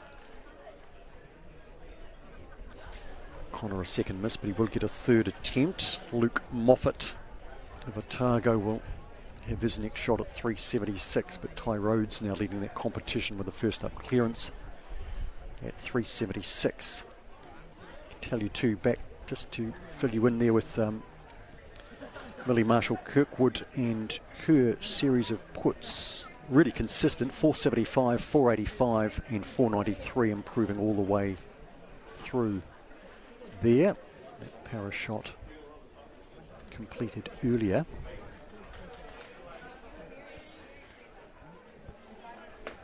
So right now in the field, we've got the men's under 20 pole vault happening at the southern end of the ground. The women's discus in the early stages. We've got the men's under 18 triple jump. They're warming up at the moment on the back straight. They're set to go at 10:35. We've got another 400 metre heat coming up. First of two for the under 18s. Isaac Sewell Barbosa from Canterbury. 50:37 his best time. And also under 51 seconds, Jack Mara out of the Waikato. Here's Luke Moffat. And he's over. Great clearance. Looked good right from the plant, didn't it, there? That he would clear that. So he joins Ty Rhodes over that. Although Ty did it first time of asking. So Connor Brown will take his third attempt. And then the bar is set to rise to 391. This is the men's under 20 pole vault. 3 competitors. And it's game on. And about to be game on as well in the 400 metres. Isaac Sewell Barbosa with the fastest time coming into this. He's in lane 5 in the Canterbury top there. 399. Beside him, Timothy Wallace of Auckland, 293. Max Lua has lane 2, local runner. Cruz Rutherford out of the Waikato in 3. So we confirm the starting lineup. Nikau Cafe sponsoring the 400 metres. If you're in Wellington, it's a great place to check out. Jack Mara, Aidan Platts and Samuel Herman in the outside lanes as we get underway in the first heat of 2 for the under 18s.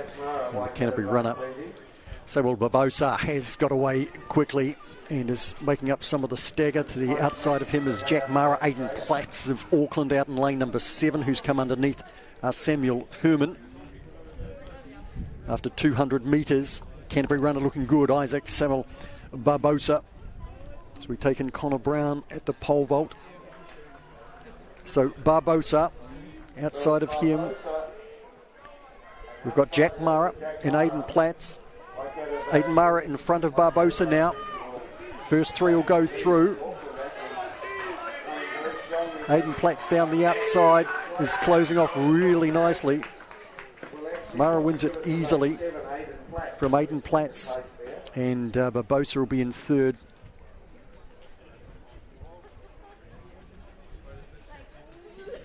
Great early Saturday morning running. Not too early, but Jack Mara, 50.58. That's smoking at this hour. That's really good. From Jack, really strong run. He ended up winning it pretty comfortably. Aidan Platts came through for 2nd in a 51.56. Sewell Barbosa in 3rd. Aidan Platts has posted a PB there, incidentally. So we've had some PBs in the heats this morning, which is pretty outstanding going, and hopefully they can back up later in the program into the finals. 51.67 for the Canterbury runner 3rd.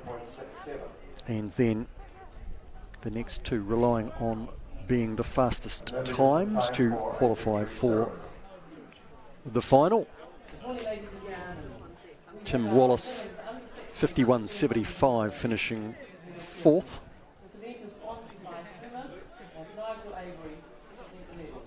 And Max Lua 5th at 51.77. So they're the times to remember. And I don't need to write them down because Sarah has. It's very efficient. Thank you. So we'll keep an eye on that as we see another medal ceremony.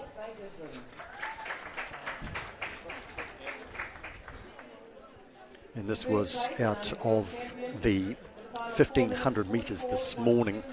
And Indy Williams victorious in the under 16s with a really good front running performance there. Medals being presented there by Nigel Avery. Track and field athlete, weightlifter, bobsleigh athlete, now chef to mission for the New Zealand Olympic team. As we see the official results there of the women's under 18. And though that looks like the start list for the final. So Indeed, so they were the 8 finalists that came through,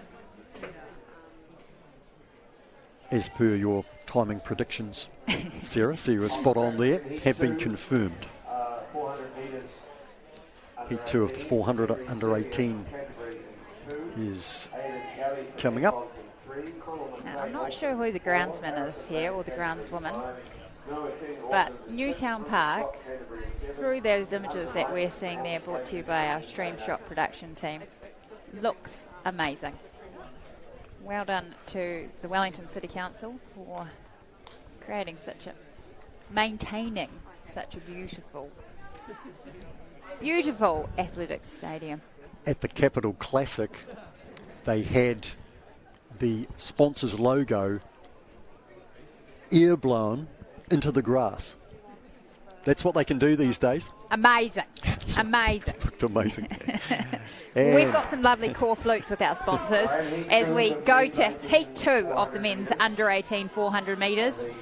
A reminder, top 3 in this heat will go through Pacific's fastest 2 qualifiers.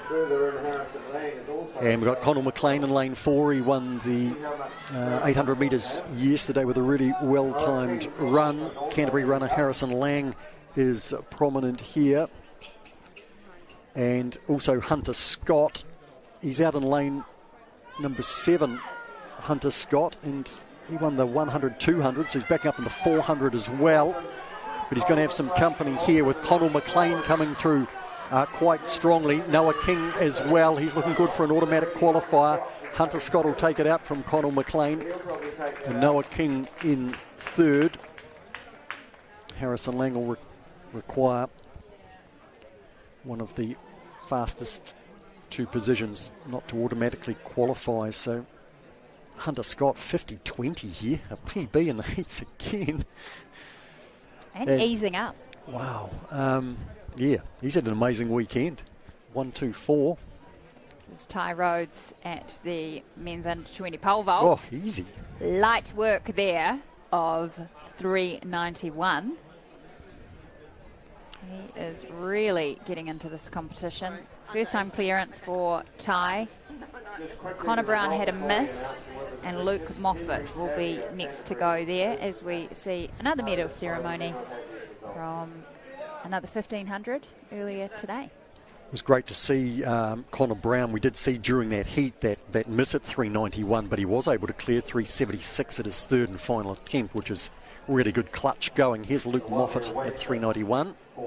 And he's knocked a bar and it's wobbled, but it stayed on. And double fist pump there by Luke Moffat.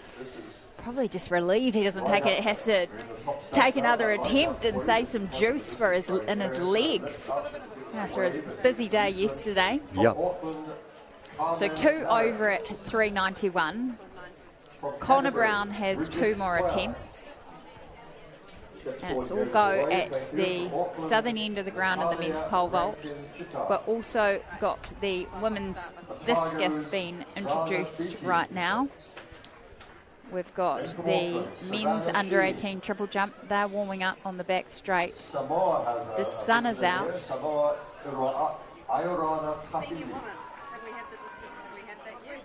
As we see the senior women being introduced there, that's Tatiana Komoana and Susie Kennelly there with the little wave at the end, who had a great day yesterday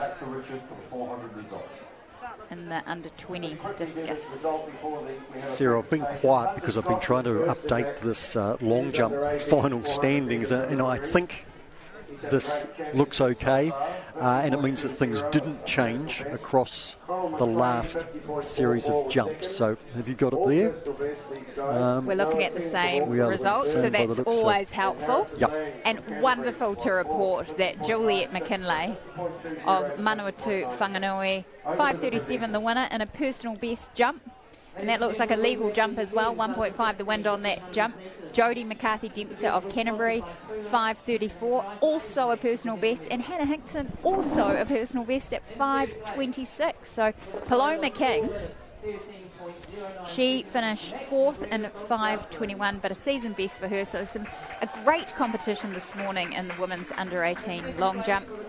Early morning jumping for them at 9 a.m.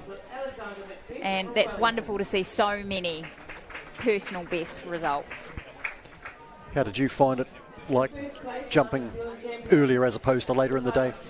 Well, just looking at those results and the time that those girls have jumped, I can feel my Achilles saying hello.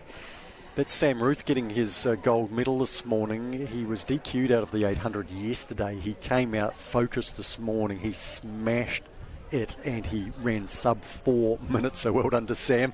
He turned a negative into a positive today. Yeah, wonderful to see, and just a real example of, hey, it's the championship's not over till it's over, and there's always another race, which is easy to say from the stands. So congratulations to those men on their national medals as we see the official start list of the women's senior discus. Defending champion Tatiana Kamoana at the top of the pile in terms of what she brings into this. Natalia Rankin-Chittar we expect to be prominent again, along with Savannah Sheen, and then we'll see whether Carmen Moritz and Susie Kennelly, who stepping up from their age group performances, can measure up against the seniors, and we'll keep you posted on that with the pole vault that continues, and of course our action on the track. And just going back to that previous, we had Harrison Lang 4th in a 50.96 and Henry Sevier 51.74, and the top 5 have all posted personal bests. How good is that? That's pretty good. So many PBs in the heats. It's wonderful to see. Yeah. So based on what you've written there, then Harrison Lang and Henry Sevier will sneak into the final there in the under-18s. Sevier by 1/100th of a second. Harrison Lang by a considerable margin with his 50 and 96. So the message there, always run through the line. Yes. Heat, final. Yeah. And so cool seeing our screen now of the results of that Heat 2 and seeing all those personal bests. And well done to those who have made the final. We will see later in the program as we now see on the back straight the under-18 triple jump. Doing a great introduction there. It's the great thing here with the introduction of the field athletes who might otherwise go kind of unnoticed, as the eyes tend to focus on the track when stuff's on there, and it's just fantastic for these competitors to be introduced, wave to the crowd. And then Wellington's Regan Kwan. Yeah, there's often comments about field event coverage versus track event coverage, and as someone who's a combined eventer, I feel at times with the field events, because we actually do have to prioritise the track because we know that the track will run at that certain time. So there are reasons behind what we cover, and also we try and cover as much as we can track and field, but at times we do miss things. Good to see another decent lineup too in terms of numbers there for an underage or an age group triple jump there. So 10 starters, and it looks really competitive on the marks that they're bringing in here. Elliot Wills, 13.19, 13.16 Zan Bowden, 13.03 Ari Kesharia. So we've got 3 jumpers over 13, but all quite close there as we see both pole vault and discus at the same time there with a clever shot. Yesterday at the under-20 triple jump men, there were so many competitors. The competition went on for such a long time, which was so great to see the depth of triple jump, particularly in the men, I would say, in New Zealand right now. Later today, we will see the Olivier brothers based in South Africa, Kiwis. It's great to have them back in New Zealand. Ethan and Valray. They'll go later today, I believe, at 4 o'clock. Midday. Midday? Down for, yeah. Midday. Yeah. So we're even going to extend our morning session to take that in. And Bukarok Parler as well, yep. Who's been a multiple winner. And he's 4th of all time. So we've got 1st, 2nd, 4th of all time in that. And then later, of course, in the shot put, we've got 1st, 2nd, 3rd of all time all competing. And it's quite rare for that to happen, I'd imagine. You don't want to miss it.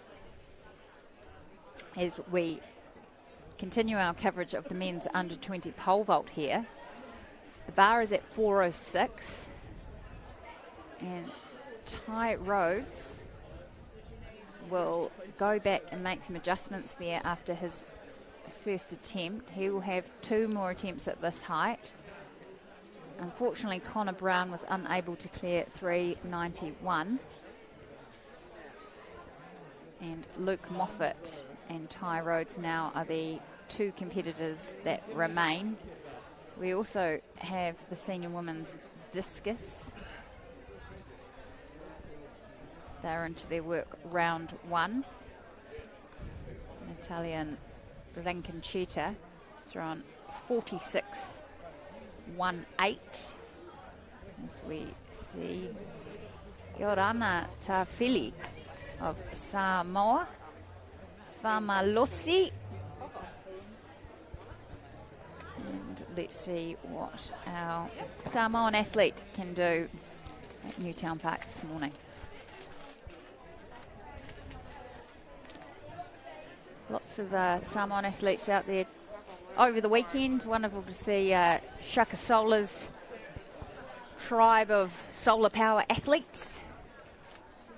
As we go back to Luke Moffat in the pole vault. Not to be. So that's his first attempt. So both Ty Rhodes and Luke Moffat have missed their first attempts at 4:06. Ty Rhodes will take the next attempt.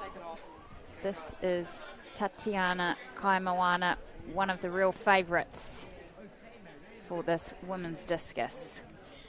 First round.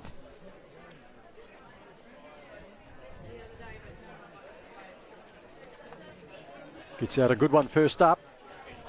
And she'll feel good about that. She won last year from Savannah Sheen, and Natalia Rankin-Chittar was 3rd. They are all back in action in this competition today.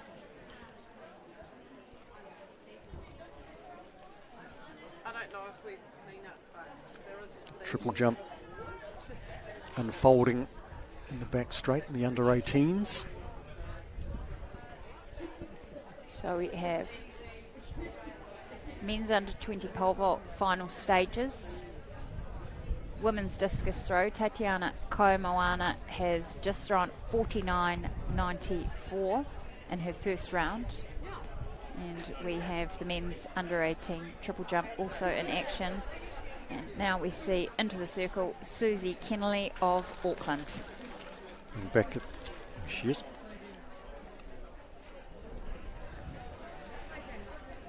And she's thrown it wide of the arc there, so that won't count.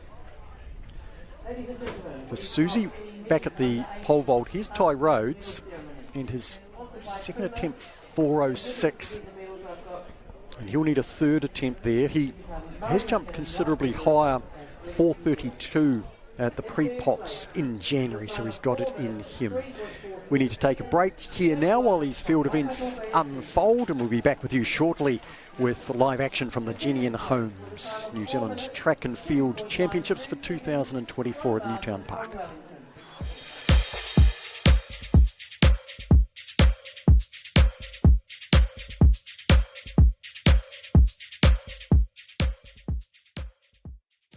We're proud of our country, mountains and streams, our Jennian culture, our nation, our team. Certainly like to congratulate Jennian Holmes on their 40th anniversary. As a professional golfer, having my name alongside your name, I'm very proud of that fact. Thank you, Jennian, for supporting emerging New Zealand golfers by enabling the Jennian Holmes Charles Tour to exist. Your support of amateur and professional golfers in New Zealand has enabled us to travel overseas and compete on a world stage. How do we get people to listen to us on the hits? You should get comedians, you should get actors, you get TikTok stars. Just people that aren't us. Yeah, exactly. Just people who are famous. You need to change your fashion. So this stuff we're wearing now... Oh, no. We need a catchphrase. Jono and Ben. Like a mailbox. Because they always deliver. Are we still on the billboard, or are we... You guys are tiny. Well, let's give it a go. Not so sure about this. Well, they seem to know what they were talking about. Yeah. Mornings are funnier with Jono and Ben. Weekdays from 6 on the hits.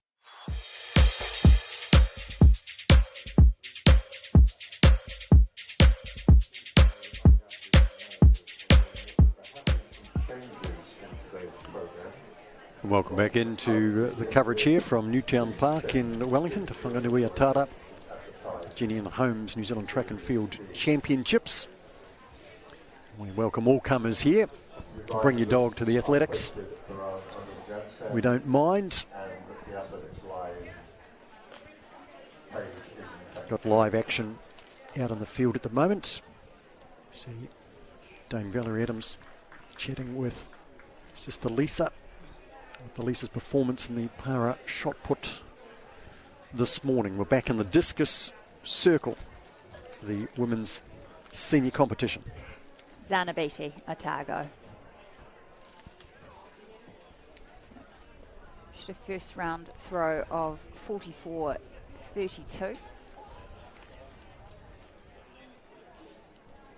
We're in round 2 at the senior women's discus. We're on third attempts at the under-20 men's pole vault. The bar is at 4:06 there. Supporting these championships for the 8th successive year. Douglas Pharmaceuticals, Ty Rhodes is lining up for his third attempt. He had an excellent clearance at 391. And if he can produce a jump like that in this height, should see him over. Can he regroup? Ty Rhodes.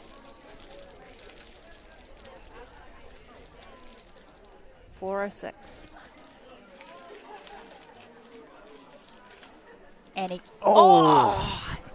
So close! Oh, he had the height, but came down on it. Didn't quite go through the pole. Just couldn't quite clear his arms in time there. Really thought he was over that, but... It opens things up for Luke Moffat. Luke's got a best of 396, so if he was to clear 406, it would be a personal best. He set a personal best in the 400 hurdles yesterday to claim his silver. So we see our Samoan athlete, Yorana Tafili. Should have fouled in round 1, so she'll certainly be looking to first of all get the discus in the sector.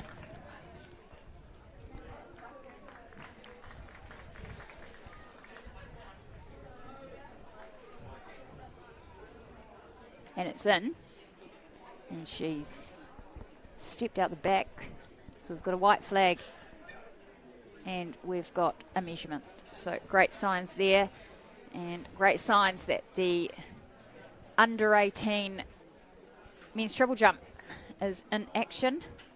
That's LeBron Crossgrave of Wellington, as we talked about yesterday. Wonderful jumping name. As we see our competition leader, Tatiana Komoana of Waikato Bay of Plenty. First round throw of 49.94. She is the defending champion. And she winds up in the discus circle.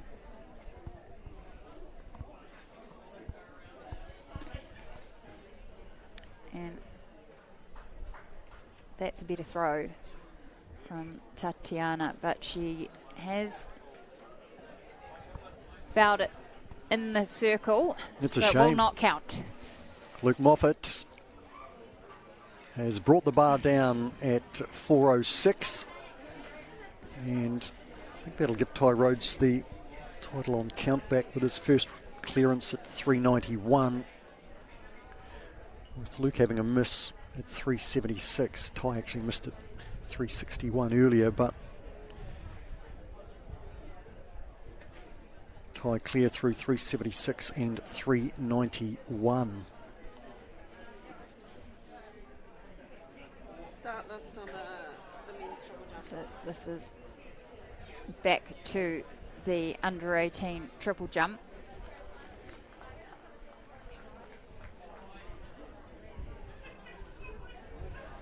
Now, Tasman athlete there. Just quickly back to Luke Moffat there. His previous best was actually 390, so he did set a personal best today, 391. So a couple of personal bests in the space of 24 hours. Nice work to Brilliant. Luke Moffat. And there's the confirmation of the start list for the field of 10 for the under 18 triple jump. That is building in the back straight. 13.19 Elliot Wills from Taranaki, then 13.16, 13.03, so not much separating them as they bring in their bests. That looks like Susie Kennelly. Yeah, beautiful replay there of Susie Kennelly. Yesterday she went over the performance standard for the World Juniors later in the year in Peru with a throw of 49.16, so an outstanding day yesterday for Susie. She had thrown over the standard before, but not in the qualifying time and the qualifying period. So wonderful to see as we go now to Connor Gilliland of Southland.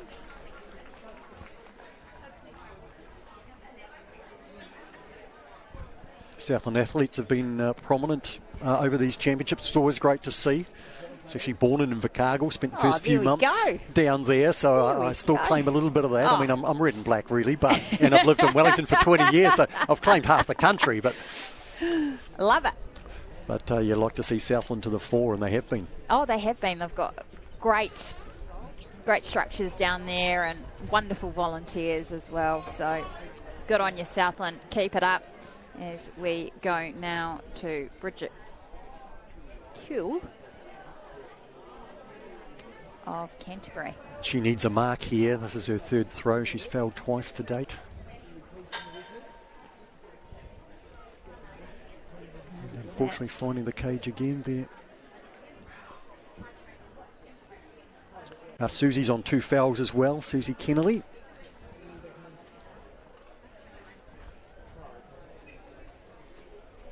There we see the results from the men's under 20 pole vault. Now, if you're looking at that table and you're not versed in an athletics field event scoring system or results sheet, what you want to see is the green 0. That equals they've cleared the height. Obviously, the red cross is a no-go. No, they haven't cleared that bar. And so you'll see Ty Rhodes and Luke Moffat both cleared at 391. Then you drop back to the next height, and Ty Rhodes cleared 376 on his first attempt, as opposed to Luke Moffat clearing it on his second attempt. So Ty Rhodes is our winner on countback. Nice, thank you, Sarah, for that. Noughts and crosses. Noughts and crosses. And that's the thing about those vertical jumps where sooner or later even the winner fails. So it's funny because as a former high jumper, people said to me, how does it always feel that you end on a failure? I'm like, I really don't see it like that. No.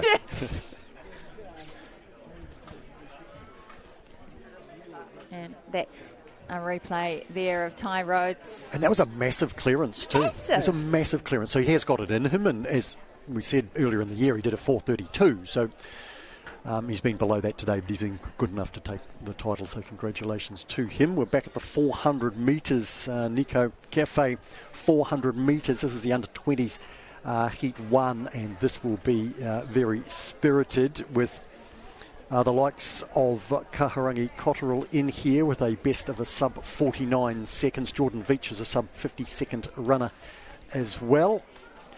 And James Hansen was very good yesterday on the track, and he comes in here.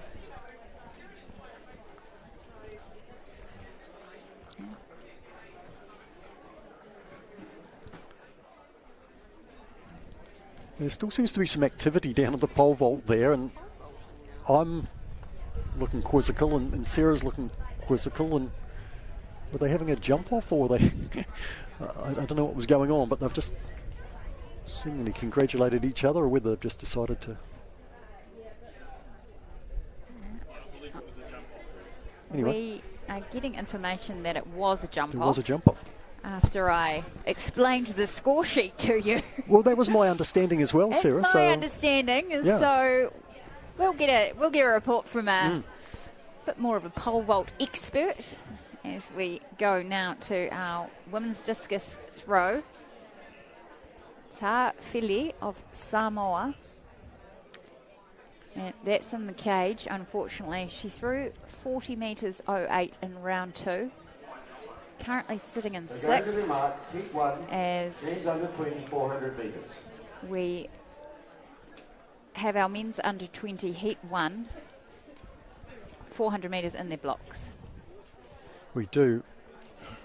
We'll get back to that pole vault shortly because I've got a couple more questions there that we'll muse over anyway, but they're underway in the first of 2 heats here in the under 20s, and we're looking to Kahurangi Cotterill of Auckland in lane number 4, and Jordan Veach of Canterbury in 5 to be prominent here. James Hansen as well, and the Tasman athletes gone out quite strongly.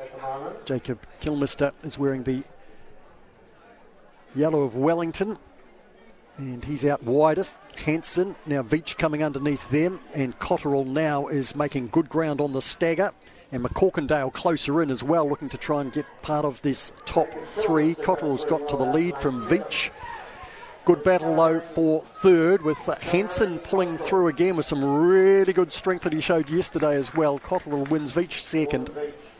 And in for 3rd, James Hansen for the automatic qualifying spots, with the top 3 plus the next 2 fastest through for the final. Those finals coming up later on today, which 3:15 p.m. I believe this final is set to go. Yeah, it's pretty stern turnaround for the one lappers, I've got to say. Yeah, having run a few in my time, but that's fine. They can handle it. These young bucks. Kahurangi Cotterill easing up over the line. He'll save himself for that final this afternoon. Set to go 3:15. Just keep in mind that the World Junior Performance Standard is 47.50, so they'll really be looking to chase that time this afternoon. 49.64 for Kahurangi there. Jordan with 50.26 and James 50.41. They're through, and then Alexander McCorkindale's a 50.61 for 4th, and Jacob Kilmister a PB 50.86. Well done, Jacob, and it may be enough to get through. We'll find out shortly, because here's the 2nd heat and the field for it. It does feature Thomas Cowan, who was outstanding in the 800 metres yesterday, and he'll be looking to bring that form through here. Son of Nick, I think still 11th on the all-time 400 metre list. And those 400 metre times is going to be very interesting as we come to the seniors today, with Rex Revel-Lewis going so close to Sean Farrell's time, which has stood for about 26 years. I ran against Sean. He was younger than me, but he was an underage tyro. Came through, of course, and up until James Preston coming along, he was 3rd fastest of all time in the 800 as well. He's now back to 4th, but he still holds the 400 metres. I did see Sean in December. He's got a couple of shoe clinic stores now in Christchurch, so he was there selling his wares, and quite remarkable that all this time down the track he still has that 400 metre record, but it could be coming under threat. Now, early in the season I thought it was under threat to Tommy Tapuni. So we have got some good young 400-metre runners, and look forward to seeing some of them a little later. And they're in the senior men's, but they're still young men. Yeah, wonderful to see that run last weekend of Lex Revel-Lewis. He's had some massive improvements over the 1 and the 2 under his coach Newtown. She's doing some excellent things with her sprinting group. And I visited one of Sean Farrell's shops last year as well to get some shoes for my children. Has he got the carbon fibre shoes in the shop yet? No, I've got a pair of carbons on order for a event that I'm doing in a few months, but we won't talk about that right now. We'll talk about the under 18 triple jump on the back straight. We're in the early stages of this event, and that athlete there is LeBron Cosgrave. He is currently sitting in 7th. He jumped 11:36 in round 1. We're in round 2. We've got 10 athletes there. 10 athletes on the start list, but I think when they introduced those young men, might have been a couple missing. So we've got the men's under 18 triple jump in action, the women's senior discus throw. They're in round 3. Moving into round 4, 3 rounds have been completed, so they're sorting out the top 8 as we see the Taranaki athlete in the men's triple jump under 18. Elliot Wills, 12:50 is first up jump. He's in 5th posse at the moment. The second heat for the men's under 2400 metres warming up. Got a good shot of Cody Armstrong there early.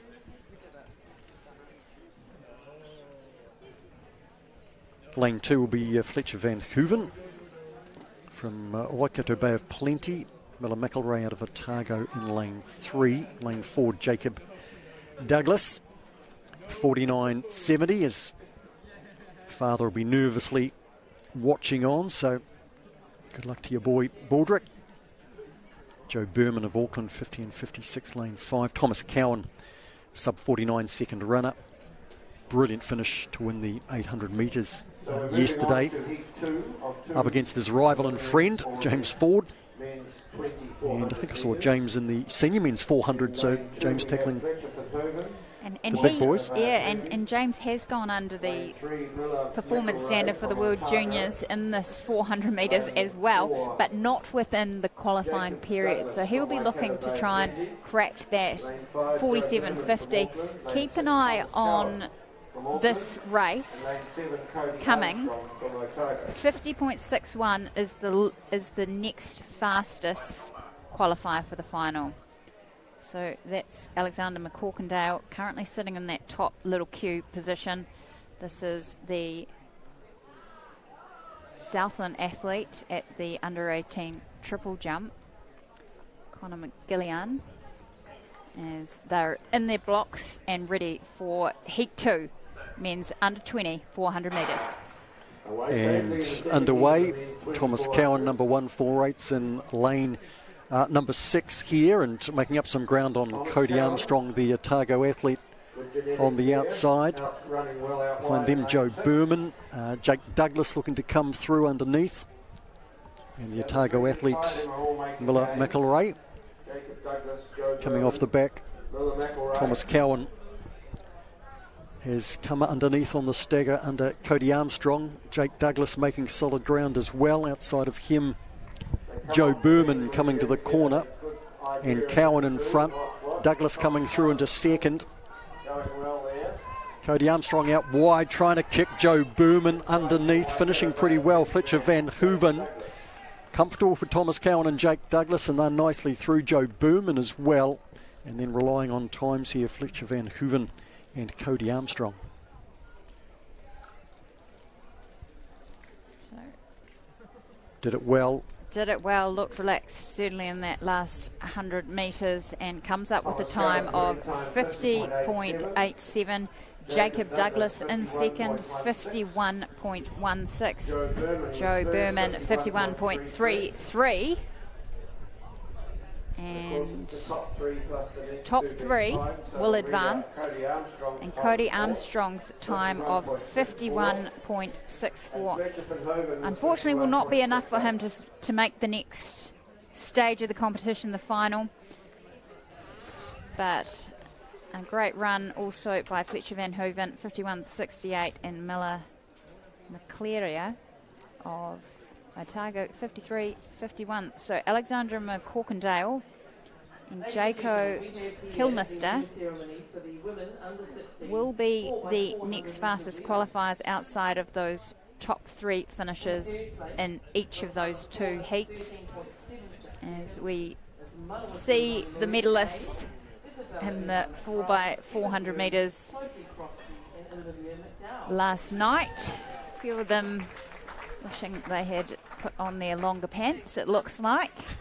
The sun's out, it's slightly chilly, but nothing that we cannot handle. I've got 4 layers on, Sarah, and I'm in the stand, I guess. We're in the stand. Oh, and I'm not going to lie, I've got 4 layers on too. It's about being prepared.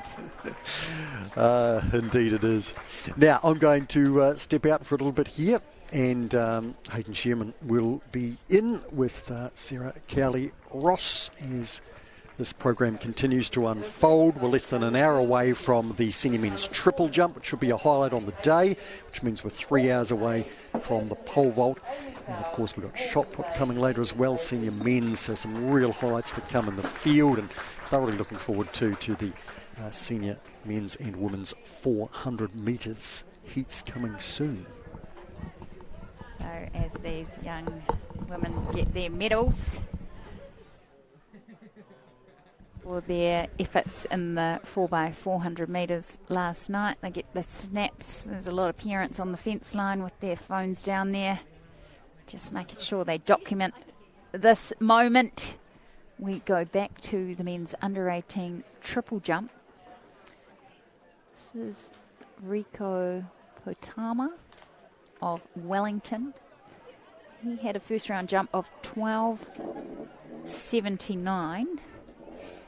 Zahn Bowden is currently winning that, is currently leading, I apologise, that competition.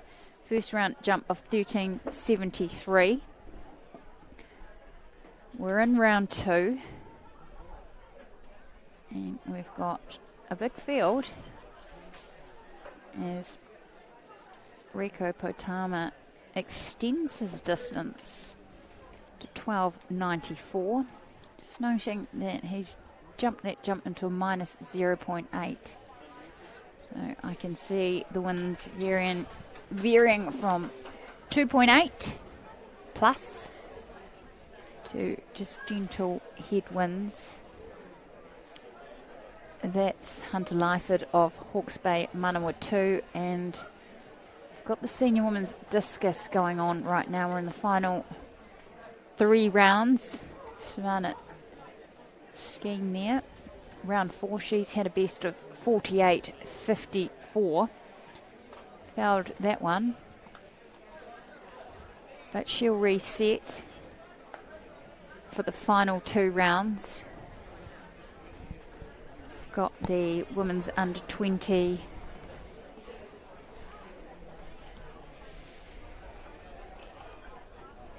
400 metres in their blocks, and I've got some fantastic news to report actually, thanks to information I've just received from Steve Landau's, and I can confirm that following overnight a clarification from the World Para Athletics, it has been confirmed that Danielle Aitchison's outstanding run in the senior women's 100 last night is eligible as a world record performance. So subject to normal ratification process, but congratulations Danielle Aitchison.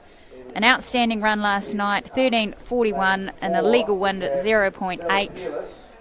She placed 6th in the senior women's final, but that did not matter. She carved 0.20 off the previous world record time of Yiting Shi at the Tokyo Paralympics. So confirmation that World Para Athletics has come to the party. And it's Danielle Aitchison running a world record last night in the women's 100 metres. How cool is that? So amazing. We questioned last night whether it was going to be eligible, of course, being against able-bodied competitors, and we see that with the women's records. You can't run in a mixed race, but great to have that come through from the World Para authorities. So well done, Danielle Aitchison. World record set here in Wellington. Now here's heat 1 of the women's 400. Same situation, 3 go through automatically to next fastest. Maria Sutton, Stella Pearless, Loan Veal, Portia Bing, Holly Manning. Loan, of course, coming back from getting DQ'd yesterday. And Portia knows what that's like, being DQ'd in a 400 hurdles that you've just run really well. And great to see Holly Manning stepping down from the 800 to take part in this one lapper. She's going to have her work cut out for her with those speedy women inside of her on the track. And Portia Bing continues her mission of trying to medal across 3 different sprint events. She picked up the bronze yesterday. That was in that same race as Danielle Aitchison got the world record in the 100 metres. I had some more people come up to me after you proposed the question. Has there been medalists across the 1, 2, 4 in the senior women? And I've got some other names to add to the mix. Oh yeah, hit me. Okay, so Bev Peterson came up to me this morning and said, Sarah, you need to remember Jane Arnott. And very remiss of me, my friend Jane Arnott, an absolute beast, as these women are away in heat 1 of the senior women's 400 metres. So 1 lap, 3 will go through automatically to next fastest. Now we've only got 5 runners in this field, so it'll be important that you focus on your own race in order to try to hit that good time is absolutely key. So this is the senior women's, and I'm just trying to refresh my screen so I get a start list. So there we go. So we got Loanville right next to Portia Bing. The other 2 400s hurdle specialists. Portia's looking nice and strong as they round onto the home straight. On the inside, Stella Pearless is looking pretty good, being put under a little bit of pressure from Maria Sarton, Holly Manning actually closing fast as well, but I think it was Loan who came through for the win in the end. Portia just easing up. She's got a big weekend. No need to push home that 400.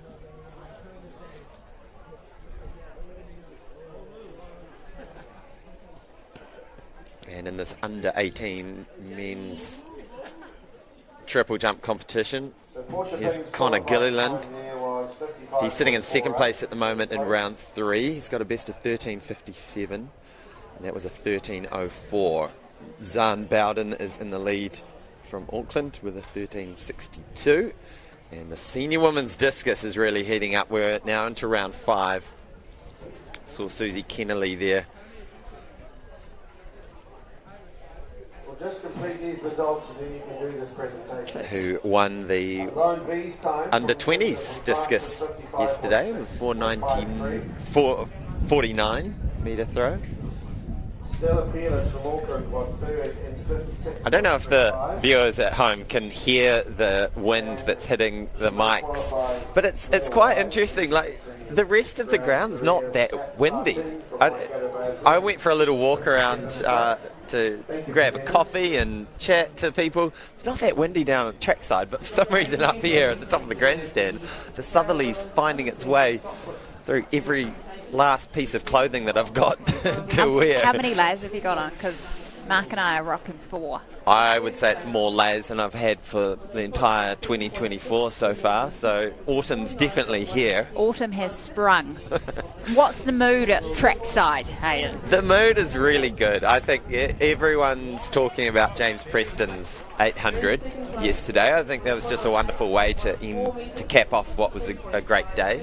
And now that news about Daniel Aitchison, everyone's, particularly in the para community, really pumped about that. We saw a really exciting competition with Lisa Adams and Holly Robinson in the shot put this morning. So there's a good buzz, really good buzz in the crowd. There's the results. Porsche Bing actually hung on for the lead. Loan Veal finishing in second. Stella Peerless getting up for third. And then we'll need to keep an eye out. I think Holly Manning's just been left off that list, but we'll... Holly Manning's time of 57.14. So we'll keep an eye on particularly who... So it's keeping in mind for the final set to go at 3:25 p.m. The top three in that event, Bing, Veal and Peerless, will progress, and the next two fastest times will complete that final field.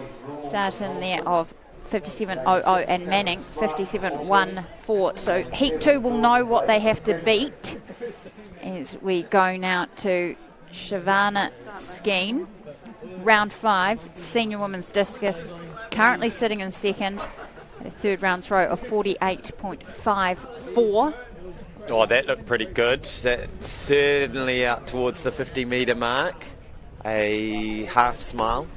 A half smile on a throw is usually a full smile on a normal human being. Would you say that? That's true. They've got great poker faces. Probably Maddie Weshy's got the best poker face, I would say. Yeah. Yeah. Sunglasses help as well. I'll tell you what, wonderful senior men's hammer throw last night. Real emotion from Anthony Barnes when I interviewed him. Yeah, love that. It was so nice to see. It meant so much to him that he had his family there, his mum and his dad, his sister, some cousins. He had a lot of people tuning in from Iowa in the middle of the night, which was awesome. Oh, good. As we go now to the second heat of the women's 400 metres, brought to us by Nico Cafe in Wellington. So this one we've got Chantel McDonald, Jordan Evans Tabata, Holly Rule, Cameron Smart, Jordan Blake in this one. So Cameron Smart coming back into some good fitness now after, I'm trying to remember if she has been a previous winner of this title. I'll look up in my ever trusty spreadsheet, but we're away. Second heat, so a reminder, top three go through and then the next two fastest. So with just 5 athletes in this one, they would have seen what happened in the previous race. Cameron Smart has the early lead, making up some of that stagger on the runner outside of her, Jordan Blake. So Cameron Smart in the lead at the moment with a good strong first 200. So Cameron Smart did win this title in 2021. I saw her earlier today. She's feeling good, wants to get through this heat safely, and is looking good as she enters the home straight. Yeah, apologies, Cameron. So 2 years ago, she picked up this title, but here we go, big close on the inside. Jordan Evans Tabata really coming through into this last 100. She wants a place in that top three. It's going to be a really tight tussle. I think Holly Rule, Cameron Smart and Jordan Blake will book their place automatically. And the other two, Jordan Evans Tabata and Chantel McDonald, will have to wait and see.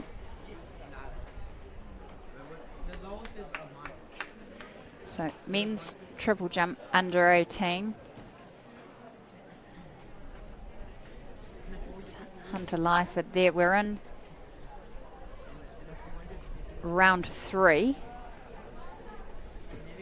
Here is Tatiana Komoana, reigning champ and competition leader. Look at that, out beyond 50 metres, yes.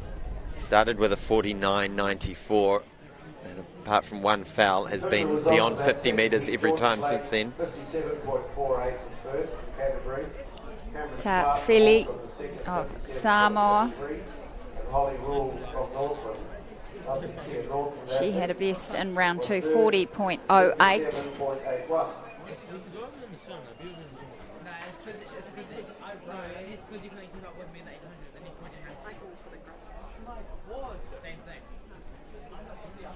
That one there we're seeing come up as 37.22. So we're into round 5 in the senior women's discus throw. 8, down to 7 competitors as we also see the results of Heat 2 there. Jordan Blake 57.48, Cameron Smart 57.63, and Holly Rule there 57.81. They'll go through as automatic qualifiers. Jordan Evans-Tamata 57.99, a season's best, and Chantal McDonald of Canterbury at 59.87. But they will unfortunately not progress. It is Sarton and Manning who will make up the rest of the field in the senior women's 400 metres, set to go this afternoon at 3:25. So rest up, women.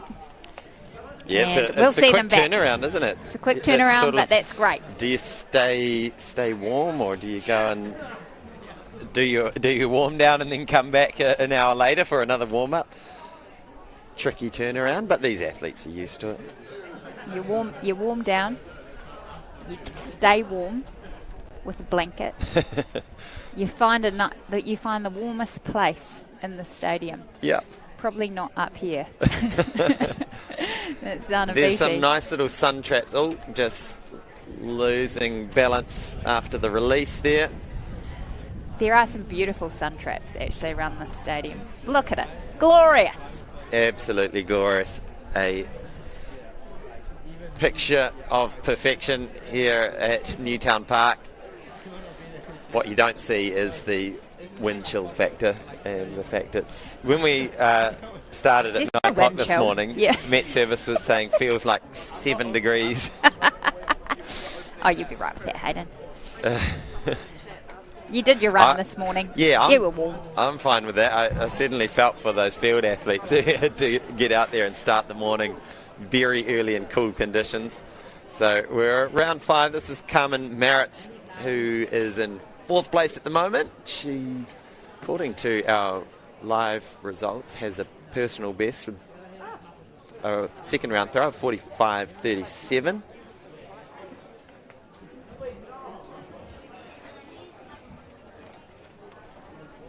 As we get these wonderful shots here from our stream shot crew. And this is an update of the men's pole vault, which someone has asked for in the chat. So our wonderful Helen has responded. So you can see there, Luke Moffat of Otago won that competition, it says, with the personal best of 391. Ty Rhodes also jumped 391. And actually, they equalled. They both take the gold. So that's why there was that jump off. But we'll need to get a little bit of explanation around that. So I'll do that while in my next break and find out the history of that, because it was a little bit confusing for us. That we thought the competition was over. I did this explanation of a score sheet, and then we saw them still jumping. So we go to the women's discus. Yeah, so we're round 5, Natalia Rankinchita. And this is the medals from the para shot put. So it looks like we've got 2 athletes finishing on an equal percentage score in bronze. And this is Lisa Adams, so that we had a great battle where Lisa had, I think it was a .03 lead over Holly. And I have to apologise, I called Holly Robinson's result as a new area record. I've been corrected. It was shy of that, but still a victory. Well done, And who better to hand out the medals than Dame Val, Holly Robinson, the bronze medalist from the World Paras in the shot. She got 4th in the javelin last year, but we'll be looking forward to a big 2024, both her and Lisa, as they head over to Kobe, Japan in May for the World Paras, and then the Paralympics later in the year. Yeah, massive year for our para-athletes with the World Championships and the Paralympics, as Taitiana Komoana steadies herself. So this is the 5th round. She's got that lead out to 52.20. She's been the form athlete in the women's discus for a couple of years now. The reigning champ, of course, got the bronze in 2022 and the bronze in 2021. And that looks good, that throw.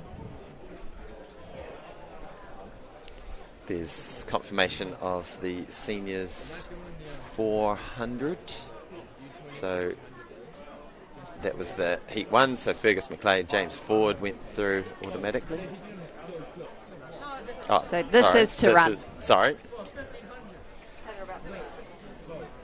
So those gentlemen you just saw on your screen are set to run. This is heat 1 of 2, men's senior 400 metres. Now I'm up with the play. Thank you. Away safely, heat 1, senior men's 400 metres. So look for James Ford.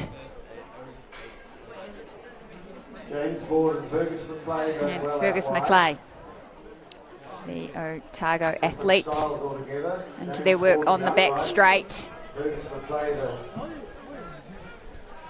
looking more like a strong 800 metre. So Fergus McLeod, James Ford next to each other. It's Otago, Auckland. Remember, 3 advanced, the next 2 fastest. So we've got 4 in the hunt at the moment. Or a bit of an arrowhead forming with Fergus McLeod at the front of that. James Ford, Jeremiah Rogo. Looks like those 3 will hang on to be the autos. James Ford just jogging this one in. And Matthew Eadie coming through. We'll need to look at the clock for the next one along with Travis Baylor. So that final later today is set to go at 3:35. So a quick turnaround for these young men as we go back to our men's under 18 triple jump. We're in round 3 there. As we see now the times coming through. And I've got James Ford, 49.27. Fergus McCleary, 49.55. And Jeremiah Rogo, 50.04. Now, Matthew Eadie, 50.69. That's a season best. Now, keep an eye on that time because that is the next best fastest, the little Q at this stage, as we would like to refer to it. So a reminder, top 3 in each heat plus next 2 best times. And Josh Howe there of Otago. Apologies. Travis Baylor, 53.11 was in 5th. So Matthew Eadie, 50.69. Travis Baylor, 53.11. They will have to wait and see how this next heat unfolds. And the senior men's 400 metres. Yeah, really excited to see this matchup in this next 400. It's been one of the most anticipated events this weekend, with Lex Rebel Lewis coming in with great form after that 400 metres last weekend. where he posted 46.12. So there he is, starting in lane 6. We've got Kurt Sweeney, Oliver Dunshee, Liam Webb, Lex Revel-Lewis, John Wells, Charles Royal. I seem to remember Liam Webb getting DQ'd in the heats last year, and which was absolutely gutting for him. I think it was a lane violation. And so he will be hungry, no doubt, to make sure that he makes the final first of all. You will have seen the time next to Lex Revel-Lewis on that start list of 47.23, because that was the time of his previous personal best prior to last weekend, where he absolutely shattered that. Yeah, 46.12, far out. And remember, ladies and gentlemen, the New Zealand record set by Sean Farrell back in 1998, 46.09. So, based on how fast the men's 800 went yesterday with James Preston, we could see a pretty quick 400 this afternoon. I imagine that Lex will jog it through once he gets himself into a pretty good position onto the home straight. He's had big personal bests over 100 metres and 200 metres this year, Lex Revel-Lewis, and it'll be interesting to see what he does later today as we go back to the triple jump. Hunter Lyford, Hawke's Bay Gisborne, 11.25 is his best, which is getting up towards personal best territory. But round 3, so we've only got 9 competitors competing in the under-18 triple, so we're going to have to drop one, unfortunately. So Hunter is right just outside of the bubble, and he needs an 11.49 to advance.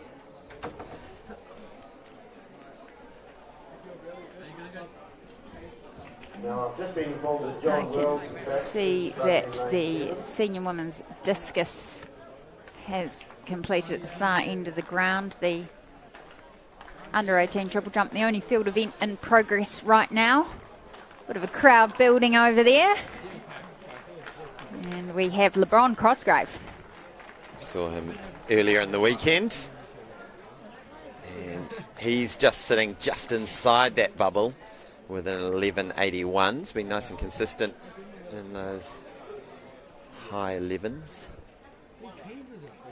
As we see Heat 2, senior men's 400 metres in their blocks.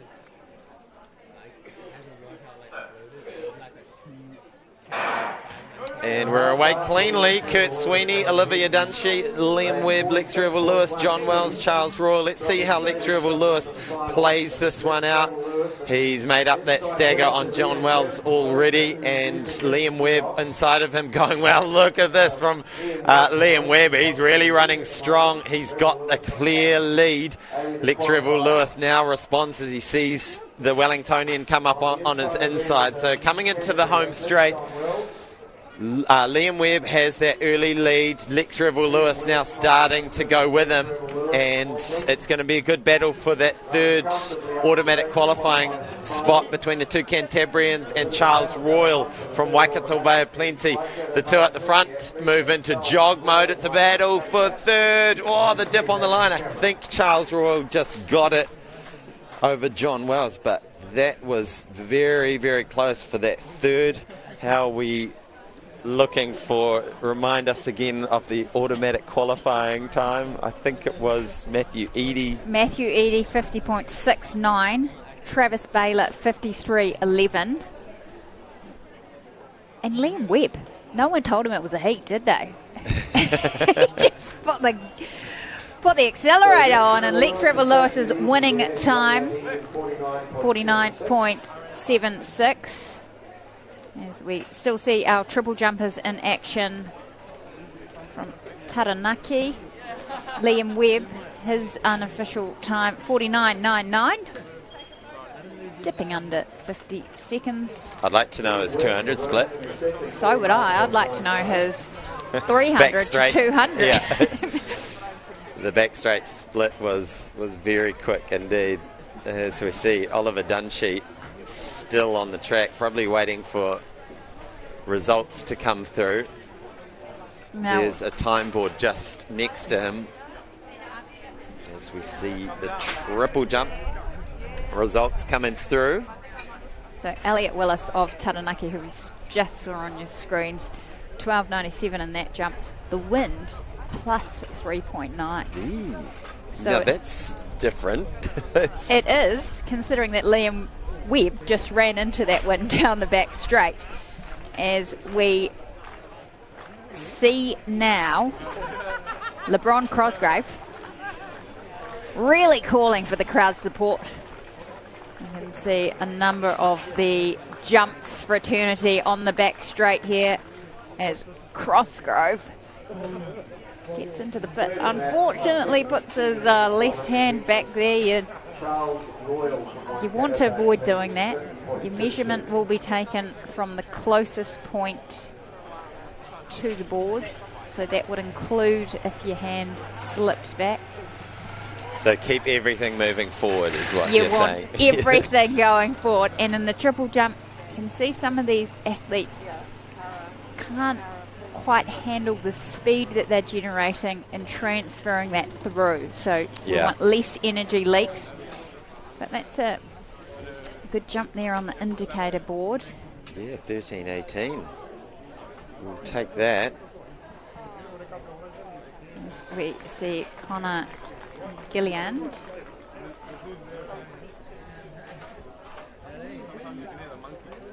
Now, have we rounded up the senior women's discus? I don't know if we've done a full confirmation of those results, so we will shortly. But in the meantime, we've got Lex Lewis taking that out. Liam Webb, both of them were able to just jog it through. But then it was very close for that third automatic qualifier. Charles Royal got the dip at the end ahead of John Wells. And then Oliver Dunshee has made it, I believe. Both have made it. So Wells and Dunshee. So all five go through. All five go through from Heat 2. Unfortunately for Matthew Eddy, his time of 50.69 will not be enough to advance to the final. That final is set to go this afternoon, 3:35 p.m. And that concludes all the 400-metre heats that we've had this morning. And that's a really nice jump there. Now I've just double-checked those results from the senior women's discus. It's the exact carbon copy of the medalist from 2023, with Tatiana Komaana taking it out with a 52.20. Then it's Savannah Sheen in second, Natalia Rankin-Cheetah. So it's basically a copy and paste for the medalist from last year. So great repeat performances there.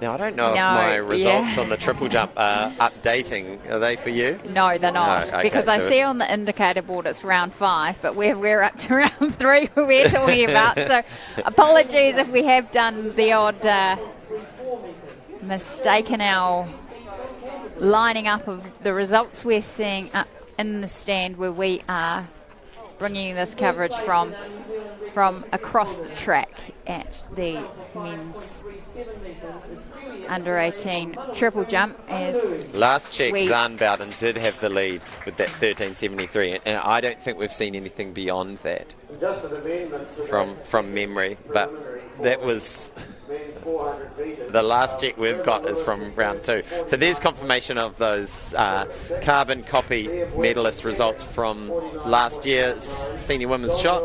Tatiana, Savannah and Natalia make up your medalists. Then Carmen Merritt's finishing in 4th place, not too far from Natalia Rankin-Cheetah.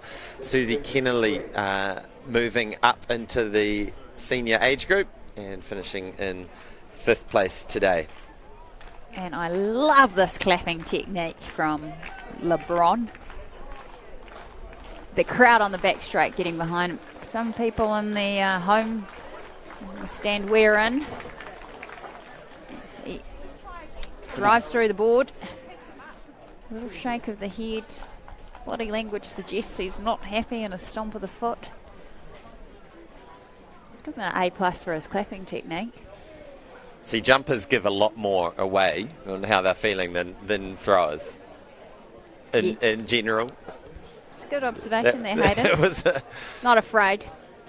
Not afraid to show their emotions. 11:48 there for LeBron Crossgrove. Now, we can see that competition is in round 5 on the indicator board. That wonderful volunteer there doing a great job keeping that indicator board moving. We can also see the short hurdles. Yeah, coming out. Coming up. The logistical operation that is setting up these hurdles, making sure they're all in the right place, all at the right height. And the weights are in the right position. Yes. As well. So what I'm referring to is the weights which slide on the legs, I guess, of the hurdles. Yep, so you can slide those in and out, make them longer. And they all, crucially, have to be facing the right way. It is never jump a hurdle the wrong way. Yep. So they need to fall over easily is the key. Otherwise, if they're the wrong way, you fall over easily and the hurdle you're probably not going to win breaks. that. You're not going to win that. There's broken property and broken bodies if we do that. So very important that we get these all set up well. And we're going to take a short break and we'll be back with the conclusion of this triple jump and some high hurdles very shortly.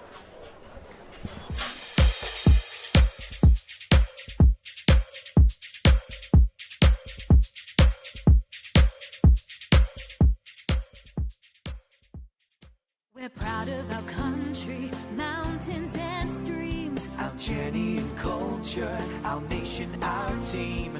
Partnering with people who share your values is important. To achieve gold medals, you've got to put the hard yards in. The Jennian team share that pursuit of excellence, giving their best every day. And they get the results. Well done on 40 years, Jennian. Thanks for being the team behind the NZ team.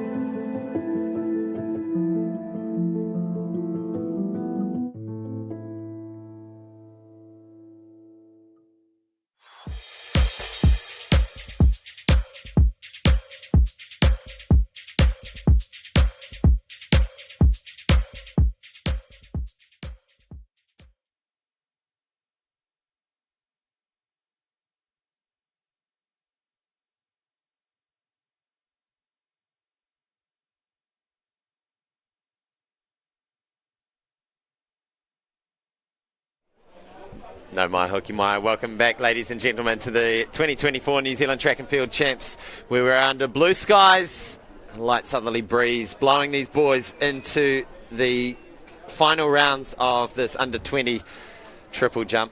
Now, what's to come this afternoon? There's a lot to come. So the key events coming up in the field, triple jump, 12 p.m. They are definitely going to be one to watch with the Olivier brothers set to go out well beyond that 16-metre mark. And then this afternoon we've got those women's pole vault. That looked pretty good. He's happy with that one. The women's pole vault with Eliza McCartney. And so there we go, coming up at 2 o'clock this afternoon. The other senior ones, the senior men's high jump, unfortunately no Hamish Kerr, but the big one, the senior men's shot put, the Jacko Tom battle, and see what Nick Palmer can do as well, see if he can keep up with the big boys. And then the women's senior long jump now on the track.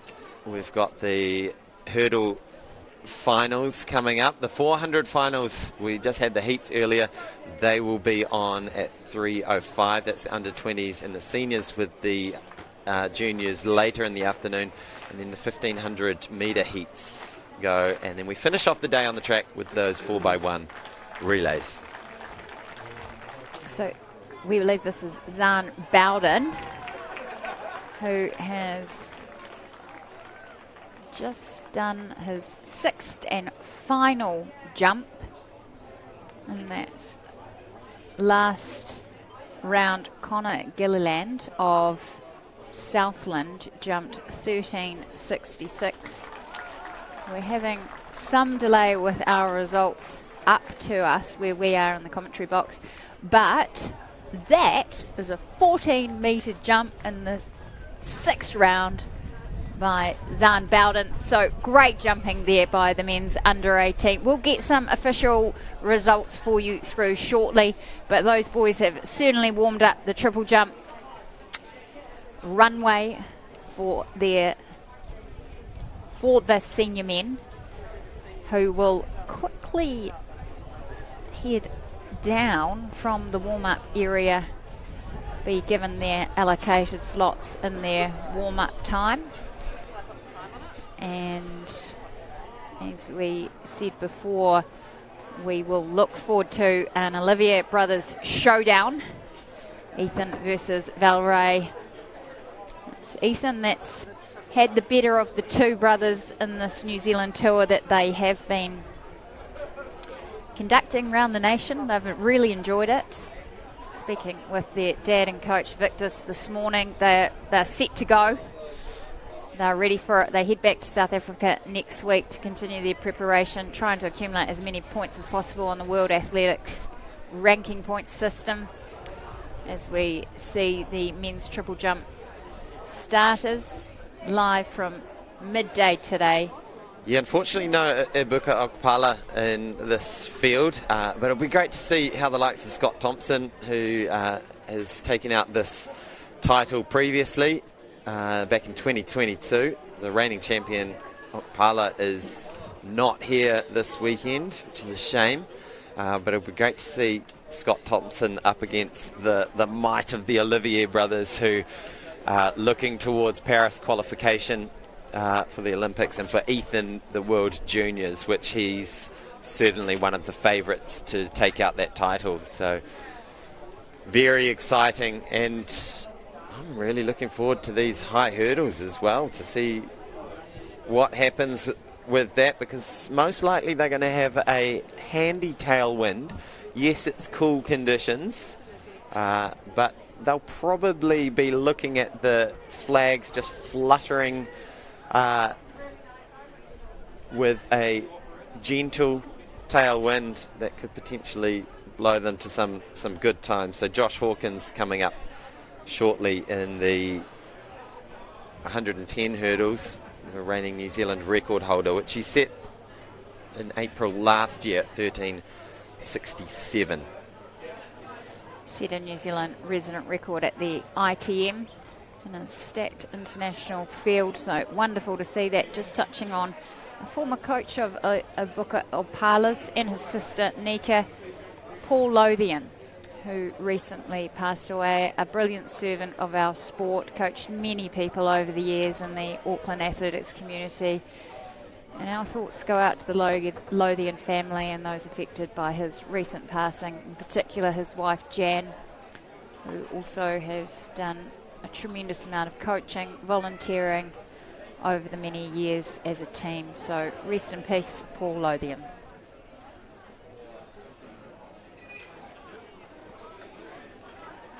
Now, I mentioned that we'd be seeing Josh Hawkins shortly. The senior men's, of course, a straight final, so that'll be after the lunch break. So we'll catch the prelims for the under 16s 80-metre hurdles, men and women, and the under 18s over the 100-metre hurdles for the women, 110 metres for the men.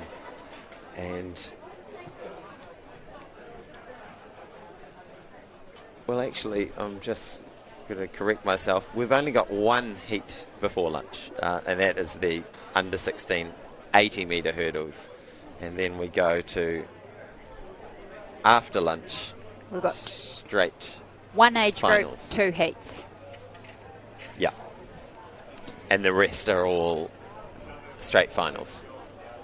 We're figuring it out as we go. We've got it going now. You'll see in the background now, these are live pictures of the para discus throwers warming up. Yeah, 6 athletes lining up in this one. Brian Wilson, F20 athlete. Corin Hanning, F13. Kaylin Harris, F44. Zach Lappin, F37. Lucas Peterson, F55. And Mac Denniston, F33. So a variety of classifications and personal bests coming in from this range, everything from 12 metres to 41 metres. So the calculators will be out working out those percentage points, but a good youthful field, ages from 15 to 21 in this para discus competition. So Hayden, what are you most looking forward to this afternoon? I mean, seeing Eliza McCartney, what she did last year here, a year ago, to begin this story of her comeback after a pretty tough last 6 or 7 years dealing with injury, and it really started to turn around at this point where she, last year, where she took the national senior women's pole vault against the three leading ladies of New Zealand pole vaulting, and that was amazing. So I'm looking forward to seeing her back in action. And yourself? Women's javelin for me, 225. Tori Peters hasn't quite cracked the performance she wants yet this domestic season, so I'm looking for a strong performance for her. And also the men's shot put, that will be a ding dong. Tom Walsh will want his senior men's title back, which he finished second to Jack O'Gill last year. He's on a mission now. Wonderful to have those World Indoor performers here. Tom finishing with the silver medal, complete a decade of World Indoor medals, which is amazing. An outstanding performance. And Jacko finishing his highest he's ever finished in a World Championship, as well, as we see now Corin Hanning introduced to the crowd here in this discus para throw. The announcer encouraging these men to give them a big wave to the crowd, which they're doing. So wonderful to have the field eventers introduced as the track events. And great to have a big field here as well. So there's only 3 athletes in this event last year, 6 this time. Last year, Corin Hanning took it out with a 37.20, which was 71% of the world record, and Zach Lappin had a 54% on that occasion. So great to see this event building out, and good to see Zach's PB improve from last year. He had a 32, now he's up to 34 metres in the discus, and Corin Hanning a consistent presence in the throws. I believe he threw a new national record recently. I don't have those records on the hand. He often gives us his updates and his dad. We haven't had one of those, so we'll look forward to that. Yes. And hopefully it's an updated version after this competition. But great for him to be in front of his home crowd today. Passionate thrower. And wonderful to have our para-athletes program all integrated with the able-bodied. As we mentioned before, confirmation of Danielle Aitchison's world record last night, ratified, to be officially ratified through normal procedures. But World Para confirming to Athletics New Zealand that process is able to go underway. The short hurdlers are warming up on the back straight. We have 2 heats of the 80-metre hurdles set to go shortly. And also, again, I just mentioned that it's great to have the opportunities for these short hurdlers to warm up on the track, because it can be tricky when you're running off the grass warm-up track. Yeah. To get things right, and you want to be in a really good headspace leading into your outing at the national champs. And some of these women, this might be the first time that they are competing at nationals, so great to see them all out there going through their paces in preparation for their under under 16 first 80 metre hurdles. The hurdle height is 0.62. It does step up when you get to under 20 level. And that's the same level that the senior women run as well. So big fields actually in this under 16, which is brilliant to see. 2 heats of 8. And Newtown Park heating up as we take a moment to acknowledge our wonderful supporting partners who we could not do this without. This is Corin Hanning. So my hunch was right. It was Potts Classic that he took out the New Zealand record in the F12 discus, and here he is. So that record 41.35, throwing the 2 kg discus.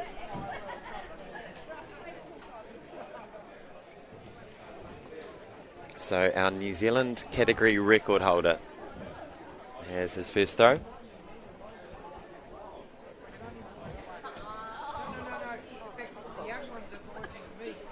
As we see, our high hurdlers going through their strides,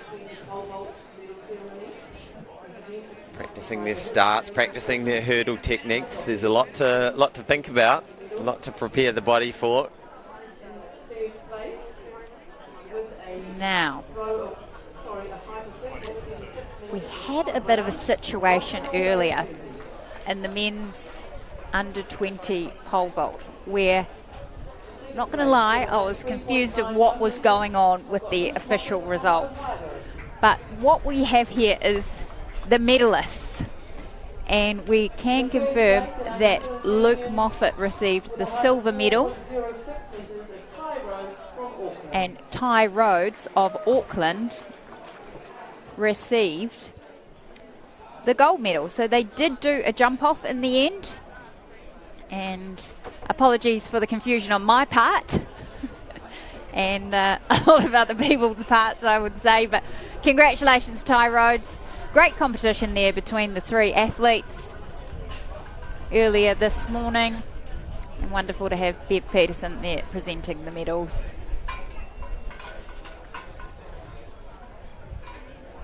As we're back with our para discus. Zach Lappin, left-handed thrower. That looked out into the 30s, coming in with a season's best of 34.18, and that's personal best as well. The 19-year-old out of Canterbury.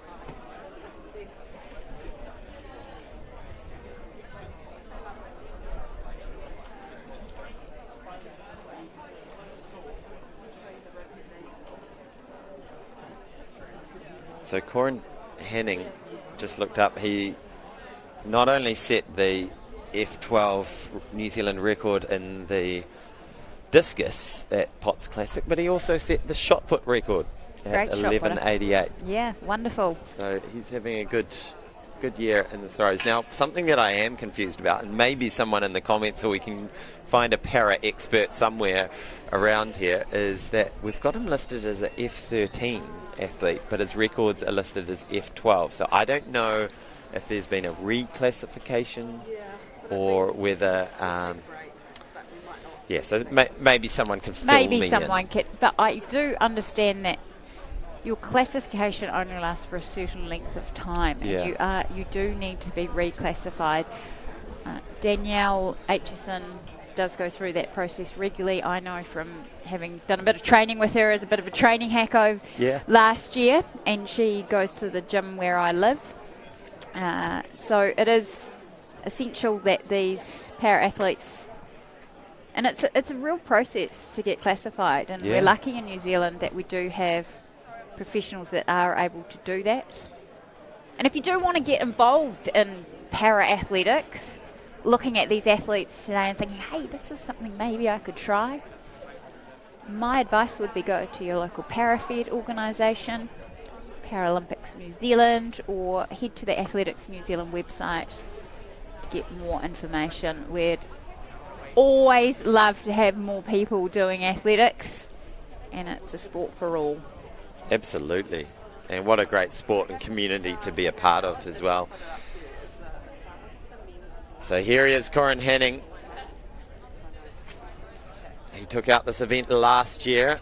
He's the national record holder in what we believe is still his category, but we're waiting for confirmation on if there's been any updates to his categorisation.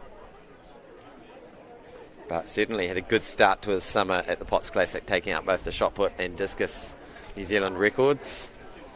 And there we've got Kaylin Harris, the 21-year-old from Waikato Bay Plenty, just inspecting the discus.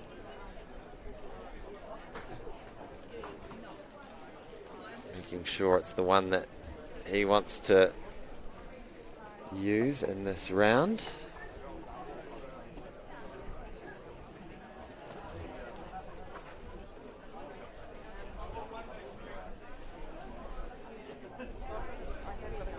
So we have the Paramen's discus in progress right now.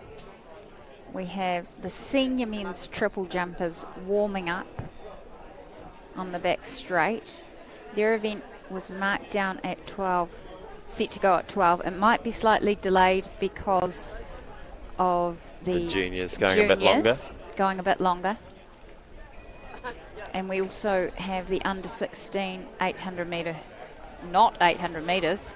Gosh, that'd be a nightmare. 80-metre hurdles. Be interesting. Sounds to see like how a fun race. I like where your brain is going there, Sarah. Think of the hardest race on the track, on the flat track, and then let's add hurdles to it. What about 800-metre bounds? And serious though, let's go back to the final 8. They're the results or the standings. So the qualifiers: Oliver Dunshee, Charles Royal, Jeremiah Rogo, James Ford, Fergus McLeod, Liam Webb, Lex Rivel Lewis, John Wells. No Tommy Tapuni in the 400s. I believe he's just focusing on the 2. Had some hammy issues earlier in the season.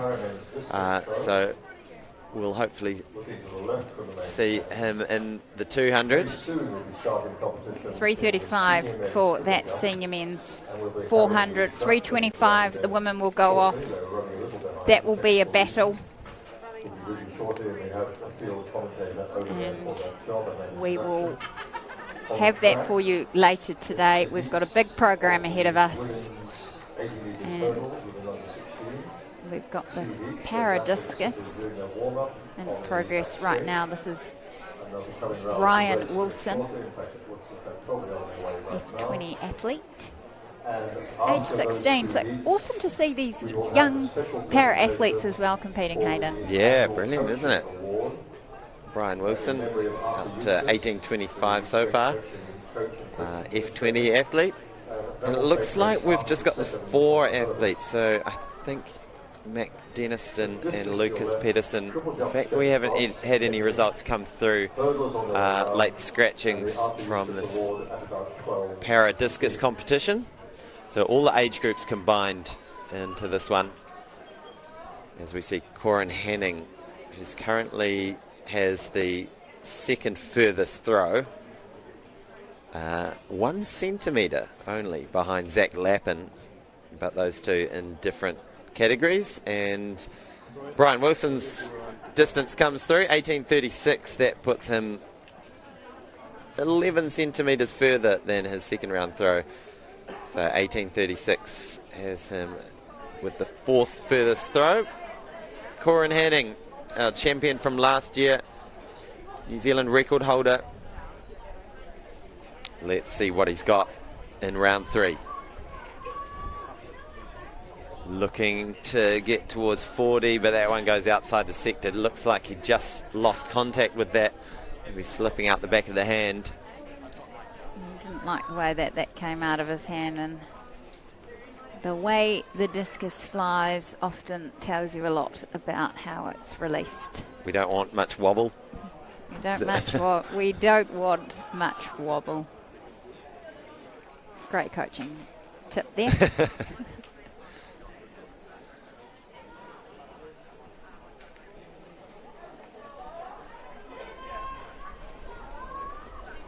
Kaylin Harris into the circle. He winds up. It's the white flag.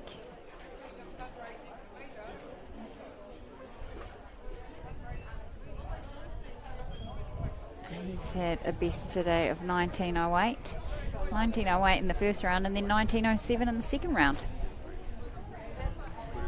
So extremely consistent. To round 3 at the para men's discus throw, and Kaylin's throw 19:63 there. So we'll now move to the under 16 80-metre hurdles. Zach Lappin in the discus circle, round 3.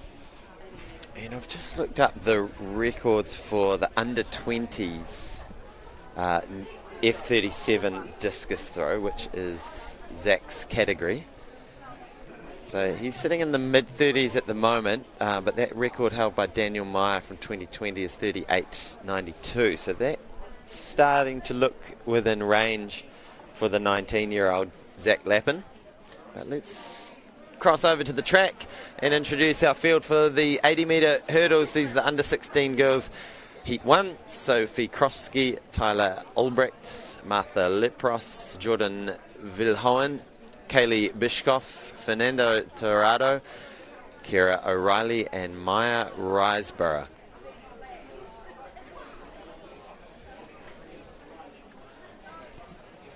Looking down at the windsock by the start of this 80-metre hurdles. And good conditions this morning for these hurdlers.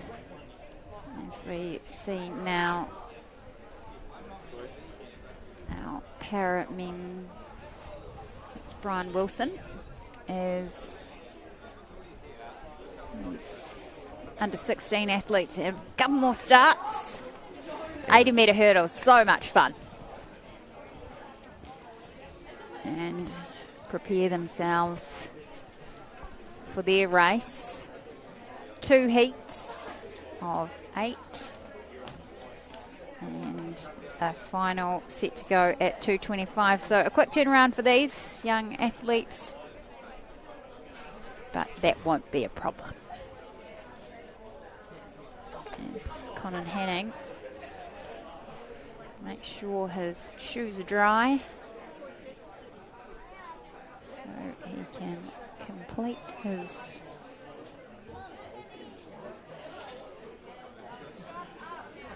discus throw. Yeah, we saw that previous one kind of just slip out of their hand, and that one had a bit of wobble to it as well. So continuing the wobble theme. Sarah's absolutely loving my technical descriptions of the event. It's great. It's great. All right, let's go to the 80-metre hurdles where these young women are enjoying some sunshine and temperatures starting to feel a little bit more pleasant, but definitely still autumnal out of the sunshine. It is cool. And Men's Triple Jump. we look back at Kaylin Harris, who's been getting very close to the 20-metre mark. 1963 is his best. Love to get over that 20-metre mark in round 4. Gets the white flag on that one. And here is our men's triple jump. It's been a little bit delayed, but there is Valerie Olivier.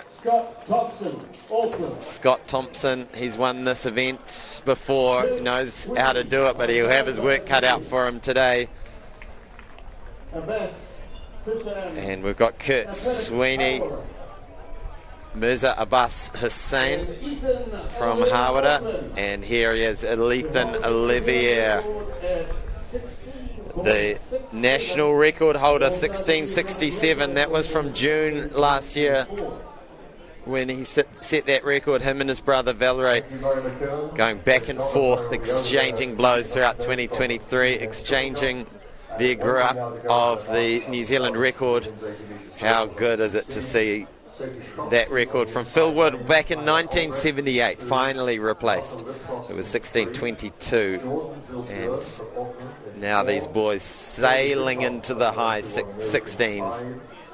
As these women having to wait around a little bit after all that work warming up on the back straight.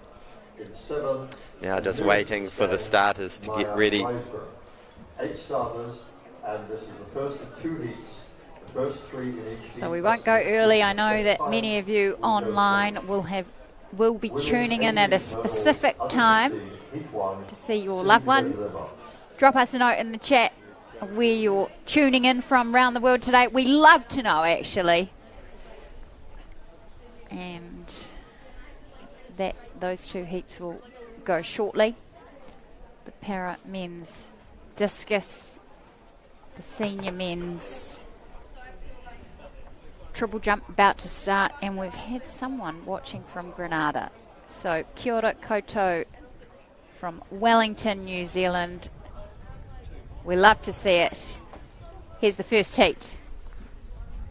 Under 16 80-metre hurdles. So we've got Sophie Kroski, Tyler Albrecht, Martha Lipros, Jordan Viljoen, Kayla Biscoff, Fernando Torrado, Kira O'Reilly, Maya Riseborough. These are the under 16 girls, heat 1. And we are away. Over they go. Jordan Viljoen and Biscoff looking pretty good. But it's the Otago athlete Martha Lipros who has the lead at the moment. Fernando Torrado closed well. So top 3 to go automatically through, and then we're looking for the next 2 fastest. So Fernando Torrado and Lipros look like they have booked their spot. It was close for 3rd.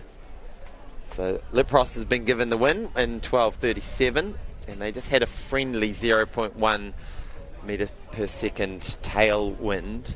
Probably a bit more crosswind, to be honest, with that southerly still blowing through. And here's the start list for the next heat. So we've got Ansel Gose, Jessica Lathwood, Anna Gillett, Riley Gale, Jamie Fell, Kiara Garbert, Mela Ofa Esili,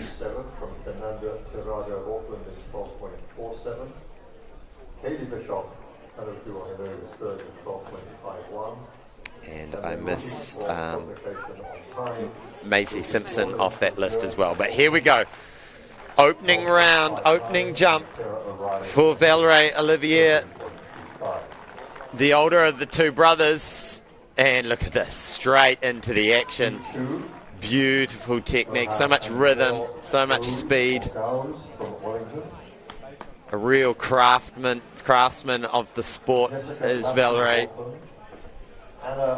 It'll be interesting, Sarah, to get your thoughts on the different strengths and techniques that the Olivier brothers bring to it. I described Ethan as the cannonball last week at the Sir Graham Douglas Invitational. 15:39. It's a good solid opener.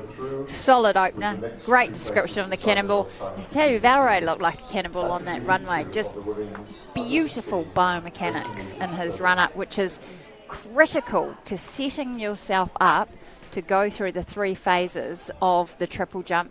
We're seeing on your screens pictures of the 80-metre hurdlers warming up.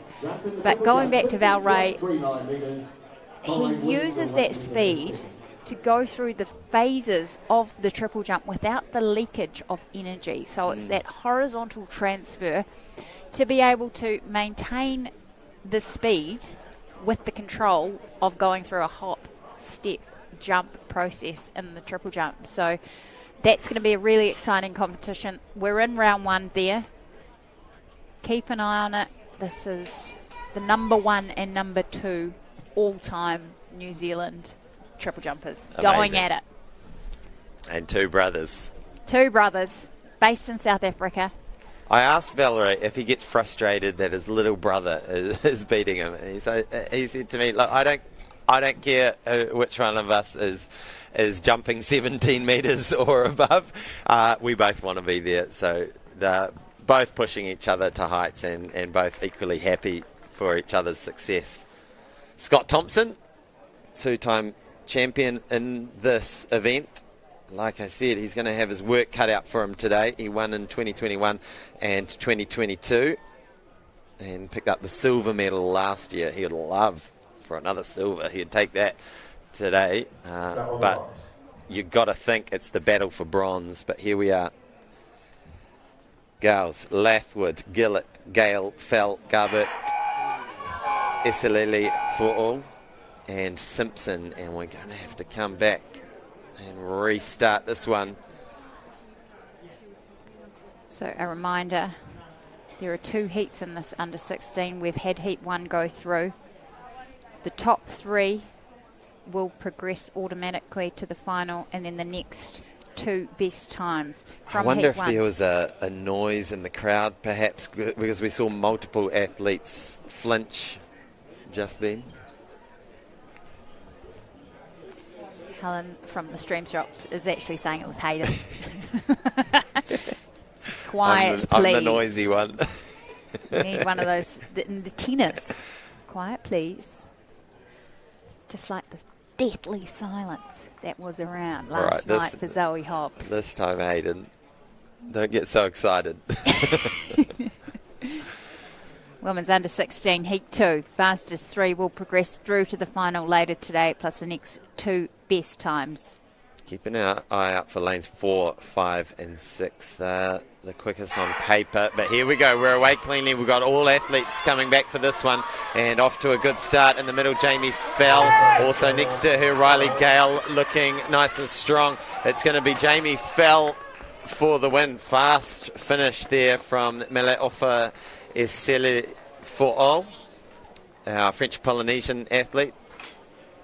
From Auckland, and Kiara Garbett next to her.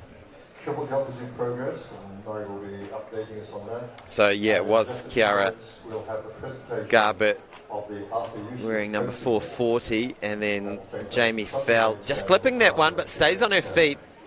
Tidy hurdling though. Really love the action of Jamie Fell. Just not going up and down, going over and through the hurdle. So I thought you were about to say Jamie Fell did not fall. But I said it. So I'll take the dad joke off the morning. Okay, one for Apologies. you. Okay, we've got the men's triple jump in progress.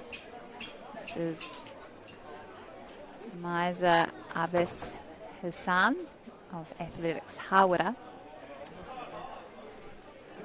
I thought for a second it was a glorious rat's tail, but it's just the strap on the glasses. So I was about to enter him into the mullet of the weekend competition, but it was just the strap. So who's winning the mullet competition at this stage? I think Felix McDonald still got it. Yeah.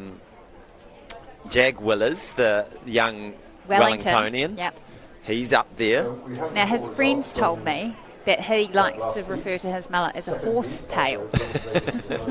Love that. The higher option. And Mark and I discussed that the rat's tail versus the mullet versus the horse tail. Not There's a ponytail. Some variance. There's some variance. Not a ponytail. No. He's definitely got this sort of wind-blown Wellington look about it too, whereas Felix McDonald's very much got the 80s Magnum PI and the moustache combo. Right, here's Ethan Olivier. This is the first time we've seen him here in Wellington. The final of our jumpers to open up. So Valerie has the lead, 15:39. Scott Thompson's got a good opener with 14:14. Toby Martin sitting in third, 13:54. Here comes the cannonball himself. Boom, boom, boom. Oh, yes. The crowd love it there. They give him an applause. Shakes off the sand. Has a little look at what he's been able to do in round one. Ethan Olivier, our best ever triple jumper in action here in Wellington. What do we think? Oh, that is so beautiful to watch. How he can control his hop off that speed is phenomenal. These guys are so strong to withstand the forces that they're putting through their poor joints. And that is 16 metres 17 into a minus 0.6. So slight headwind. That's got to be a championship record, surely. Must be. Let me tell you, actually, you dive into the program. Unfortunately, not a championship best performance. That's an Australian athlete set from 1994, Jay Lamsa, at 16:30. But it's definitely there for the taking, a championship best performance today. Also for the taking is the resident record. So keep an eye on whether they're getting out the steel tape or not.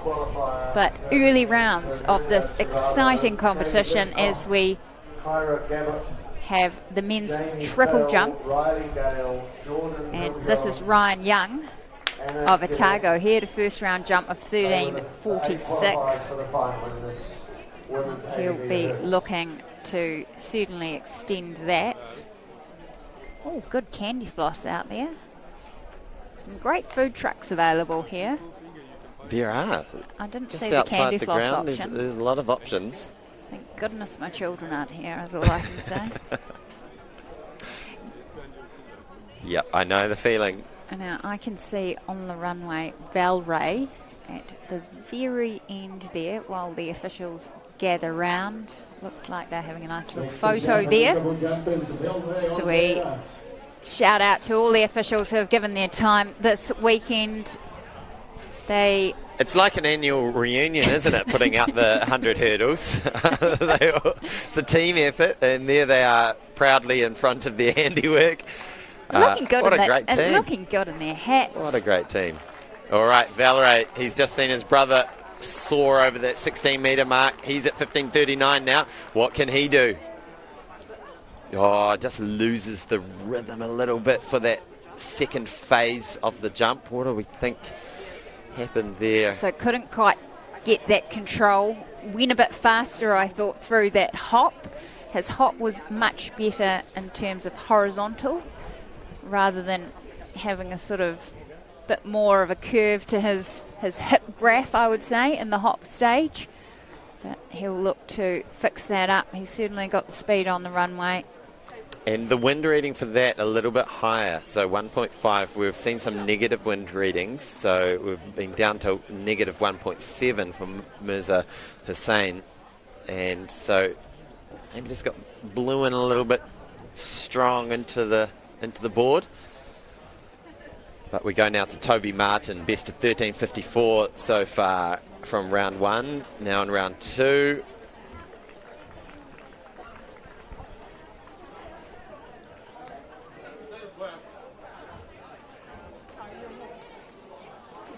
So Toby Martin, he's just 19 years of age, stepping up into the senior ranks. And I believe his personal best is 12.80 for Toby Martin, so getting close to that. Oh, he's already broken it. There you go. So he's already added 70 centimetres, and now he's added some more. So 13.77 PB territory, and that moves him up into fourth place. Great work from Toby Martin. Now, apologies, we haven't been able to give you the update on results. Someone's found the candy floss. He's like, I saw it on the stream, just coming over to keep you company. Scott Thompson. Oh, and then another athlete just losing that rhythm. He's sitting in third place at the moment with a 14.14. And that was with a 2.8 tailwind. So we've seen all sorts. Negative 1.7 up to positive 2.8. Now, apologies, we haven't been able to see the final 3 rounds of the para discus results. So as soon as we do, we'll provide a summary of that. And that is that Lucas Pedersen getting set up for the seated discus throw. Kurt Sweeney in the senior men's triple jump of Waikato Bay of Plenty. First round jump of 12.24. This is round 2.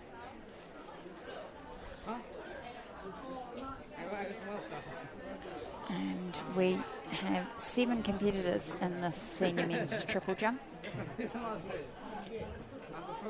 Nathan Olivier is currently in the lead, 16-17. In the early stages.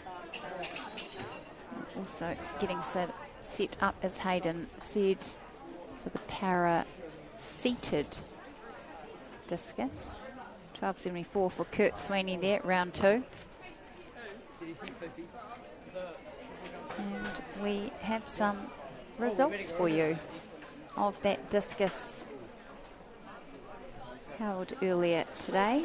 So that's just the first 3 rounds. So a bit of a summary of where we left off. Zach Lappin just ahead 1 centimetre in terms of distance from Corin Hanning.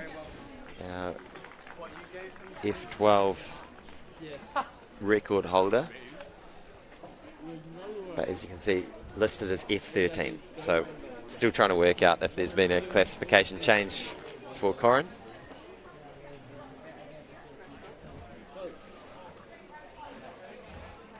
Back to the triple jump with Hussein from Hawera. Really nice arm drive through that. Through those different phases, gone with the double arm pump. If you can coordinate that, it is very effective. This is coach there, Ed Fern. Yeah, Ed does a great job down in Hawera with the jumpers.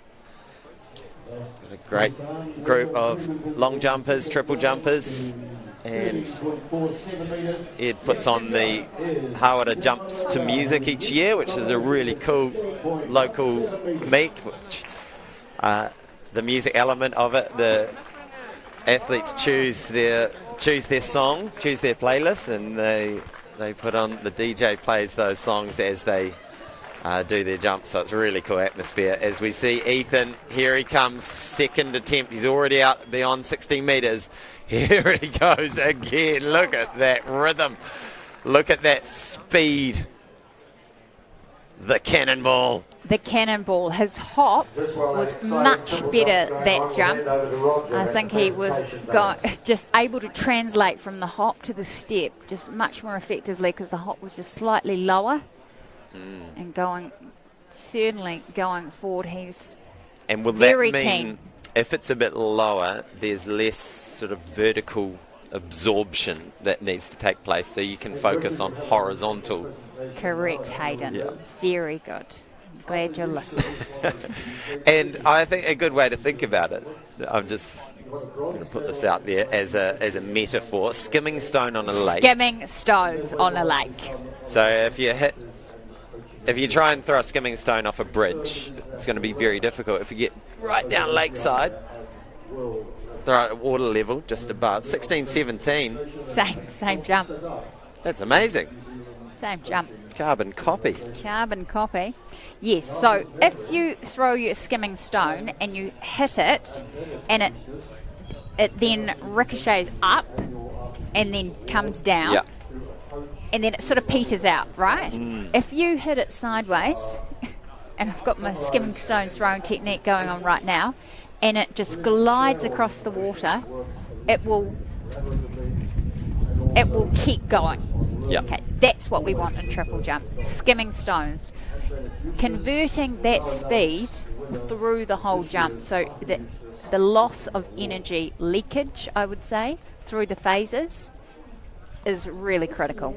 And you often see that consistent rhythm between each of the phases, almost just like a slow drum beat. Dum, dum, dum, land. Well, in the top jumpers, it looks like they're accelerating still. Wow, yeah. And not that one, unfortunately, just losing that rhythm running out of it. Sorry, one of the things I was really impressed with speaking with the Olivier brothers over the last few weeks since I've been in New Zealand was their in-depth knowledge of the World Athletics scoring tables. And Ethan could tell me immediately after his performance at the International Track Meet in Christchurch how many points he got, Wow. what sort of level of bonus points he would have got because of the bronze level status of the event. And I was really impressed actually about their knowledge of what they need to do to get to Paris and how they were going to strategically do that with the competitions that they'd selected. This, of course, a national championship for the World Athletics scoring tables provides bonus points. So they're hungry to not only get the title or silver, but to try and jump as far as possible today because it will enhance their standings, which is critical on the road to Paris scoring table system. So here's Val Ray. Yeah, so that automatic mark is quite challenging. I believe it's 17:20 for that auto standard. I'll just double check. 17:22. So that's still half a metre beyond what they've done. Valerie points down the runway, gets himself up to speed. There's the rhythm. That felt better. Maybe not. Let's check the flag. Does it get the white flag? Just having a little look at that as the officials.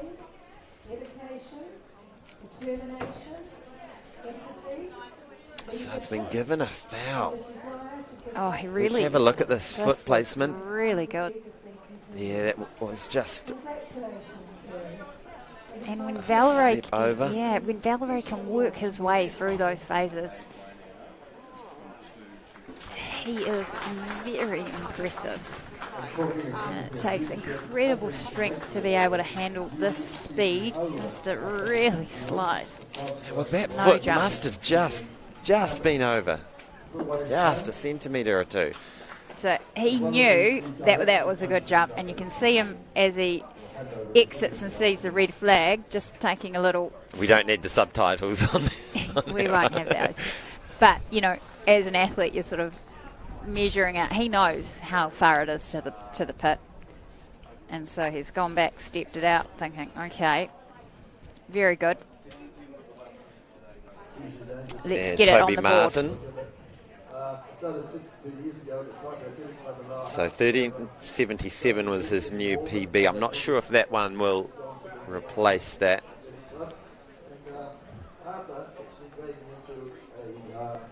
Young athletes coaching Wellington Nelson actually 50 years ago, and later on when I retired, he then dragged me onto the committee of coaching committee of Athletics New Zealand, and things moved on from there to full-time coaching. It's great to receive a real honour to receive something. All right, Scott Thompson had a foul in the previous round, just overshot his mark, but he's sitting in that bronze medal position with a 14:14. Won this event back in 2022 and 2021.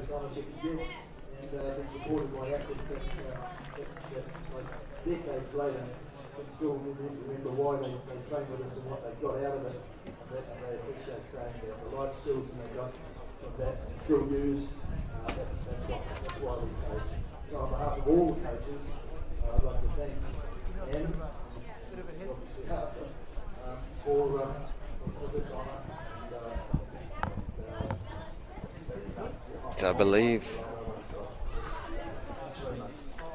this is Lucas Pedersen, the Waikato Bay of Plenty athlete, seated thrower.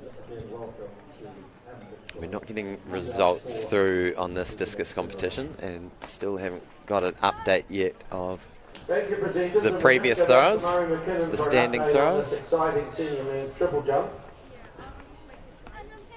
So just going back to the forces that some of these triple jump athletes are putting through their bodies, which, you know, if you're a mother of one of these triple jumpers, just put some earmuffs on right now because landing off the hop phase in a 15-metre triple jumper is equivalent to 22 times body weight. So much more than that for a 16-metre triple jumper. So huge forces. And another important announcement that if they can hold on to, it will pay off for them. Which emphasises the need to reduce that vertical up and down as much as possible to exactly maintain momentum, not have to restart that momentum at each of the phases. So 22 times 22 body weight. That's incredible. Yeah, I remember seeing the Swedish triple jumper Christian Olsen, around sort of early 2000s era Olympic champion, doing just ridiculous squats. Wow. Weights on weights. So strong, not only in the gym but plyometrically. I mean, the bone density to handle 22 times your body weight at speed is incredible, and that's something that's really emphasised for youth development in particular through teenage years, is to make sure that kids have that opportunity to build that bone density and that bone architecture. I've been to a few workshops about that, and especially as a distance running coach myself, distance running by itself isn't enough to develop appropriate bone density. You don't have that threshold of forces, and so you actually do need to add plyometric activity and weight training in the gym to give it. And anyone who knows anything about swimmers or cyclists who come across into athletics, they'll really struggle because they haven't had that pressure on their bone architecture to prevent those stress fractures. So any parents of young athletes, make sure that you don't just focus on distance early. Keep that variety, things like dance, tennis, anything that has a plyometric element to it is great to build that strength. Triple jump is about as good as you can get. Don't be afraid to get in the gym either. Yes. Thinking back to Lance Armstrong, one of the amazing, let's just put the drugs aside at the moment, but his cycling career. Ignore the elephant in the room for Ignore the elephant in the room. Sorry, let's go back. We'll go back to that. This is Ethan. Can't quite handle that. Almost over-rotated. That upper body, you could see that lean as he came into that step phase. So the core strength of these guys is phenomenal, to be able to handle those loads, maintain an upright body position, which affects their hip trajectory through the phases. But what I was saying about going on from your point around, bone structure and bone architecture, around when Lance Armstrong, with this incredible VO2 max from his cycling career, with a little asterisk on that, ran a marathon, you would think he'd be able to run quite a phenomenal time. Yeah. But his best time, 2:46. Yeah. So, and he was a triathlete as well, exactly. So had running ability, but compared to... Doesn't transfer is what we're saying. You need to do the task at hand. Yeah, absolutely. You need to prepare the body for... the pounding. But a beautiful pounding it is. It's not to be, you're not going to be we're not trying to put people off here. We're trying to say, hey, look, these athletes have trained and prepared extremely well to be able to handle these forces that they are putting through their body. It's just like you'd never put in a marathon runner who hasn't been running high distances to suddenly run a marathon when they've been running 100-metre sprints or something. You've got to prepare the body for the job at hand. Absolutely. As we see the medal ceremony for the senior women's discus, and we see Tatiana Komoana win another New Zealand title. A great day for her this morning. Yeah, Natalia. The clear winner, 5 metres out in front, and it was very close between Natalia and Savannah. Sorry to jump in, but only 13 centimetres separating those two. And we've just been passed a message from Mark Rosanowski. He's been doing the hard yards, and confirmation that the women's pole vault has been postponed to 3 p.m, not 2 p.m. So if you've been setting your clocks to watch that one, just note that we'll be on just a little bit later with that event. But all eyes on at the moment on the senior triple jump, and we'll stick with this because of the quality of the field, the potential for national records, championship records, domestic resident records. We'll definitely keep tabs of this men's triple jump as we see the high jumpers get ready to go. They start at 1 o'clock, this under 18 high jump competition, but we'll have a lunch break shortly after the triple jump. So we've got the under 18 men warming up for the high jump. We've got the senior men triple jumpers. We've got the para discus seated. The officials are preparing the discus cage for them. So just a mid break in the triple jump competition. So we've done 3 rounds, and as a summary, we're at 16:17 for Ethan. Valerie is 15:39, had a couple of fouls, and Scott Thompson is 14:51, sitting in 3rd place. So we're going to take a short break, and we'll be right back with you with the close of the triple jump.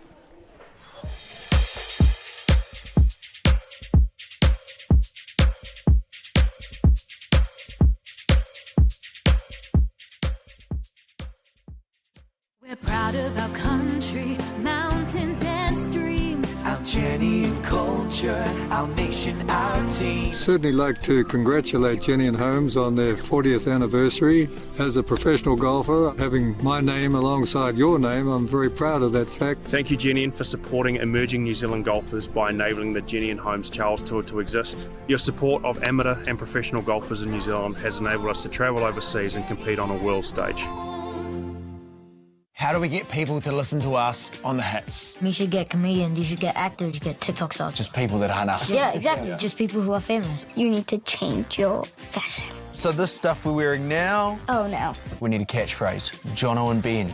Like a mailbox. Because they always deliver. Are we still on the billboard, or are we? You guys are tiny. Well, let's give it a go.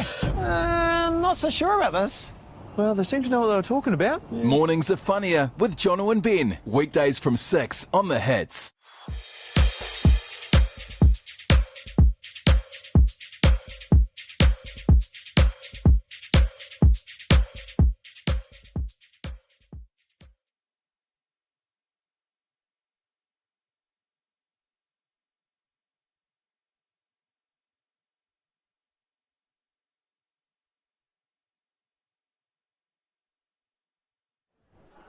No mai, hoki mai, and welcome back to day 3 of the Jennian Homes New Zealand Track and Field Championships. We're bringing you these live pictures from Newtown Park in Wellington. It's a glorious day, slight southerly chill, but out in the sun it is brilliant. Right now we have an exciting men's triple jump in progress. And you can see that the officials are moving the pole vault mats, which does take some coordination. They were at the other end for the under 20 men's pole vault this morning. They are being shifted to behind that discus cage for the women's pole vault. Now we've had a slight change in time for that event. It will now be set to go at 3 p.m. as we see Kurt Sweeney there in the men's triple jump. He's at a best today of 12.74. We're in round 4. As it stands in the field right now, we've got the men's triple jump, we've got the under 18 men's high jumpers warming up. We've got the under 18 women's hammer throwers warming up. But this triple jump competition is heating up. The Olivier brothers, based in South Africa, out here for 4 weeks doing a series of events across New Zealand. It's wonderful to have them here. And this is Hussein of Athletics Taranaki. His best today is 13:48 in round 3. It's 13:47 in round 2, so very consistent. And great to see people out supporting the triple jumpers today, as unfortunately Hussein can't quite get that one sorted. As we see a shot of the stand here and the hurdles there, as we welcome back in Hayden Sherman, doing a great job in the commentary team this weekend. The great thing is we've got all 7 of our triple jumpers remain in the field. So all got a mark on, despite a couple of fouls. And I wonder if it's just that swirling breeze between a handy tailwind to up to a almost 2 metre per second headwind, as we see Ryan Young just feeling for that breeze right now, which most of the time is blowing him into the board. But as I say, can vary. Squats down, and now he's up to speed. Good rhythm. Oh, that looked pretty good. Always great when you see them pop up from the sand like that. So feeling pretty good on the runway is Ryan Young, who's sitting in 5th place at the moment. So one of the things about triple jump is that you can elect which board you jump from. So some of these jumpers could be jumping from the 11 metre board, or some could be jumping from the 13 metre board. So their distance into the pit might trick you at times of their overall distance, dependent on which board they've come off. But that's it. No improvement there for Ryan Young, 13. Just over 13 metres there. Sorry, I'll get the official. Yeah, it looks like it's 13.94 has come through. It has. Yeah, so it's just. So that is an improvement. Yeah, that would put him into 4th place. As we see Toby Martin, who we think maybe has just been nudged out of 4th place.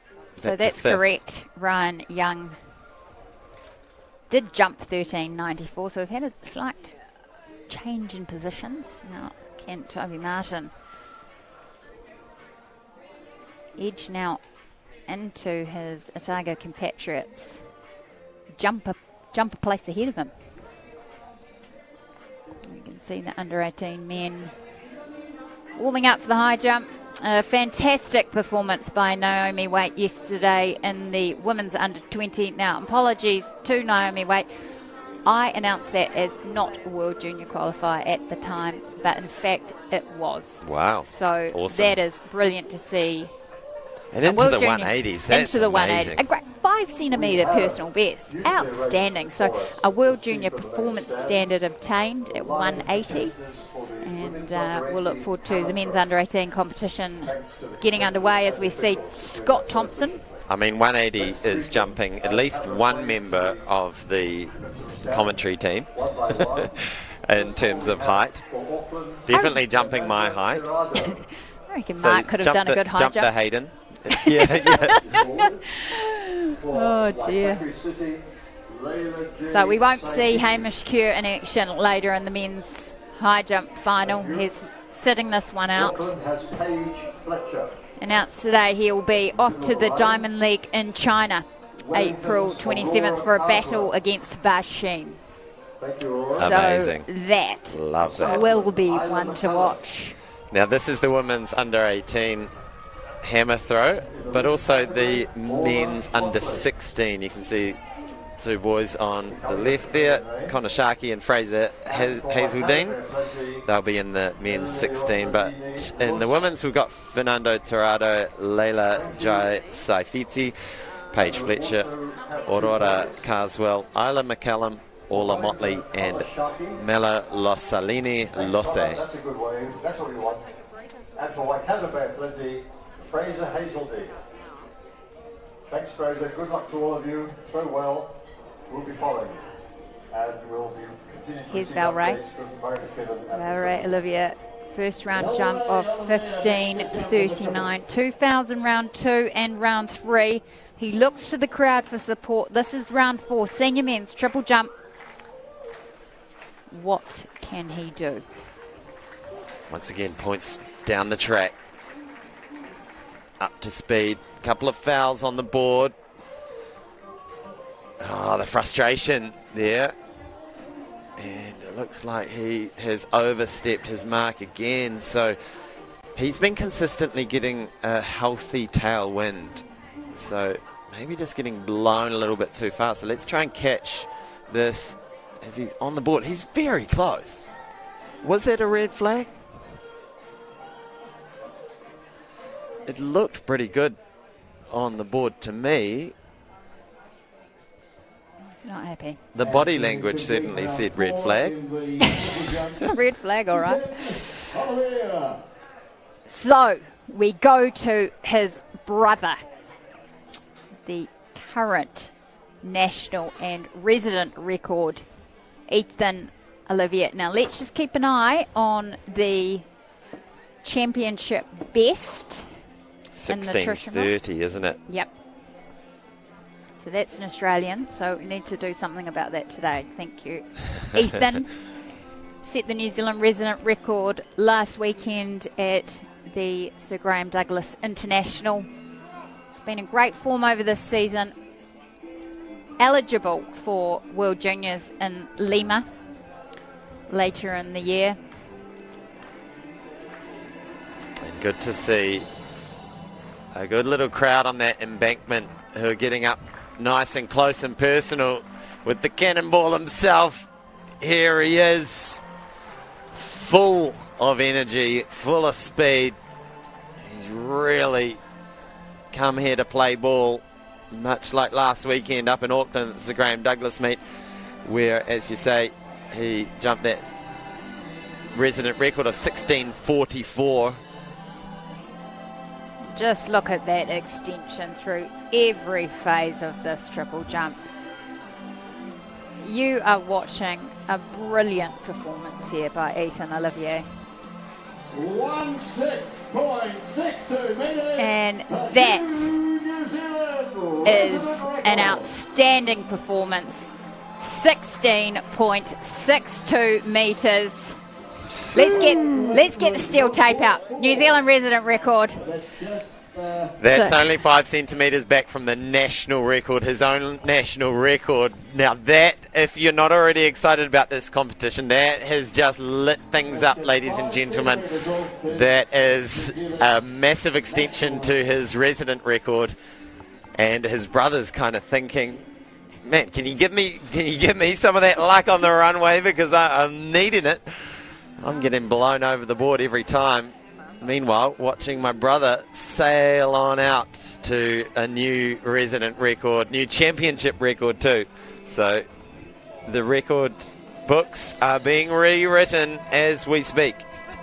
So the wind on that jump, 0.4. So he is... Could be more in the tank. Could be more in the tank, but you can see that he's waiting for the wind.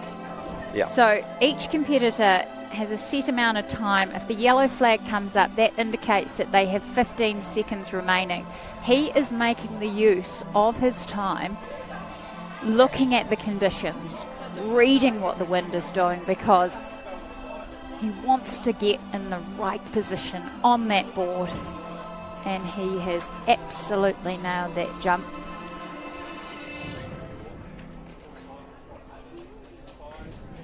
All right, back to the start of the leaderboard into round 5. So Kurt Sweeney currently sitting in 7th place. There he is on screen.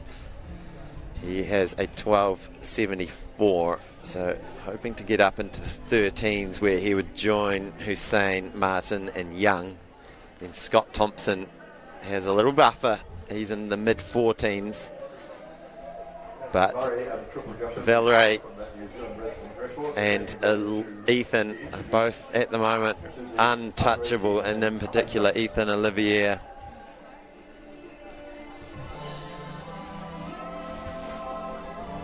And there we go, Kurt Sweeney, round 5.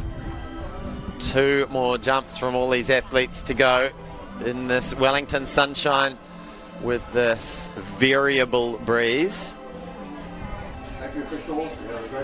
And so this women's under-18 hammer throw. We've got Fernando Torrado, 15-year-old. First to be introduced from Canterbury in the red is Ari Kesharia. She's the silver medalist from the New Zealand secondary schools. The junior competition from back in December.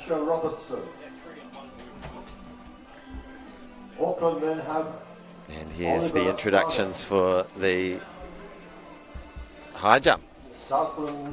These boys set to go at 1 p.m.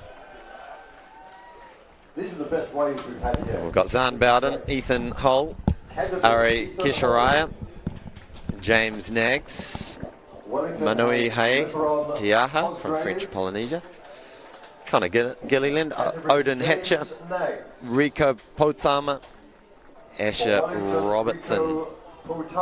There's Rico. A visitor from French Polynesia, Manuihe Teaha. There is Manuihe Tiaha. I have 2 more names. One a visitor from the United States, Odin Hatcher. Yes, and he steps forward. Odin Hatcher, thank you. So that's Odin Hatcher, the American. So greetings to our listeners from overseas, in particular French Polynesia and the United States, as Mark Rosanowski comes back into the commentary booth. You had a little look around the ground and can confirm, Hayden, that we are in the coldest position here at Newtown Park. But actually in the sunshine it's reasonably pleasant. Now, probably the most interesting thing outside of the triple jump, which I'm thoroughly enjoying, as are the crowd over in the back straight and the Olivia brothers, particularly Ethan turning it on. The pole vault put back 1 hour to 3 o'clock. Now, you'll have noticed that they've moved the mat to the opposite end. Now we're expecting a wind shift from southerly to northerly, light, and obviously the wind hopefully to drop, but it is going to change direction. They've moved the mat to the other end, and at 3 o'clock expected to have the most perfect conditions that we can expect for the day for the pole vault. And what it'll mean, Hayden, is that down that end will be the pole vault. At the same time, the big bangers in the shot put, Walsh, Gill, Palmer. So with them, alongside the pole vaulters, McCartney, Eris, it's going to be a pretty exciting hour or two down that end of Newtown Park. Absolutely, really looking forward to that competition. As we see the under-18 hammer throwers. So last year this was taken out by Michaela Sola with a 49.37. And first jumps, nice and clean from our Wellingtonian there. Next to jump is Toby Martin of Otago. LeBron Cosgrave there with the first up height 162. Zan Bowden, Ethan Hull, Ari Kesharia all passing on the first couple of heights. Ethan Hull just the first height, but 2 heights, Zan Bowden and Kesharia. James Nags also sitting out the first, a number passing that first height. And Cosgrave over and Oliver Barnett over for Auckland. So we saw Aurora Carswell in the hammer throw, opening up her day. We're still in round 1 of this under-18 women's hammer throw, and already Paige Fletcher has hit a PB with 52.66. So the Aucklander leading the competition ahead of Fernando Torrado with a 41.32. Leila Jai Saifiti with a 39.11. And that looks to also be a personal best. So Aurora with a 32.78. And next up, Isla McCallum from Southland, coming in with a best of 43.73. Spinning across the circle, releases. Yes, that's a good opener. That looks at least low 40s. So that could put her up into second position potentially. And the bar has gone up to 167.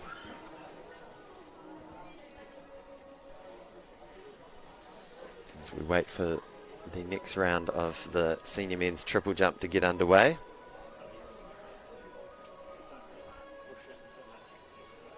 So this is the under 18 boys high jump, and LeBron. Sorry, that was Ethan Hull. And back on the runway for the triple jump. We're into round 5 now.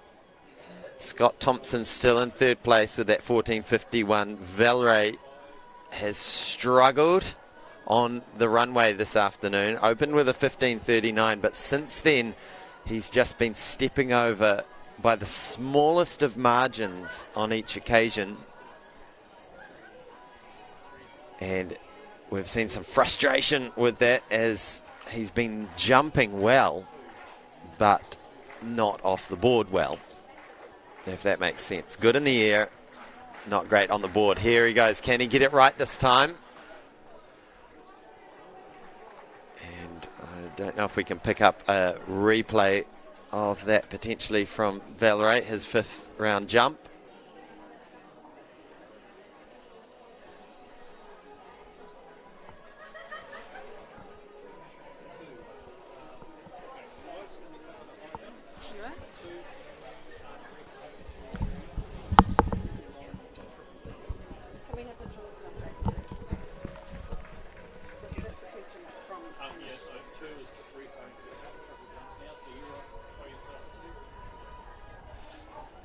So we've got a replay coming through shortly of the triple jump from Valerie Olivier, and that's a 15.81, so good improvement. He finally gets a headwind this time, which made him a bit more accurate on the board, but it won't change the standings, but that will be a bit of encouragement for him as he looks down to chase down his older brother. And last time these two met, of course, at the Sir Graham Douglas meet, there was 18 centimetres separating the two, with Valerie at 16.26 and Ethan 16.44. So Ethan on the runway as we see another clearance from our Aucklander. That was Oliver Bennett, but here we go. Ethan Olivier, he set a new resident record, 5 centimetres off his own national record. What's he got this time? Oh, just overshot that one in round 5. Takes a little seat. Has a little bit of a think about what went wrong on that occasion. But what a series so far. 16.17. Backed it up with another 16.17. 14.95 in round 3. But then that 16.62. I believe that's the biggest jump we've seen on New Zealand soil. I don't have the all-comers record on hand, but it's certainly the championship record. It's the resident record. Yeah. Must be the all-comers record. I think so. And so close to his New Zealand record of just 5 centimetres short, but he's really hitting it pretty well today, brother. Having a frustrating day, but good to see him get a little closer to the 16 metres than that previous. Of course, Valerie had a really good meet down in Christchurch, the ITM, where he briefly held the resident record. Well, all-comers record. I've just had a little look as we see Kurt Sweeney do his final jump. He's got a best of 12.78, which he posted in the previous round. All-comers record is actually from Ken Loraway from Australia way back in 1981, and that's set at 17.12. Wow. And then I looked down the list of New Zealand records, and right through under 17, under 18, under 19, right through to the senior men is Ethan Olivier. He owns a lot of them. Oh, good clearance. Great home support. LeBron Cosgrave there at his third attempt, and he got the crowd going, got the clap going, and he's over at 167 to remain in the competition. So LeBron's had a busy weekend. He fouled yesterday, fouled out of the competition in the under-20 triple jump. But he had a good time this morning in the under-18s, posting an 11.97 in 7th place. And moves on to the next height. All right, here's Hussein, final jump from Mirza Abbas. Hussein. That one looked pretty good. Good way to finish. He's sitting in 6th place with that 13.48. He needs 13.78 or more to go past Toby Martin, who's in 5th place.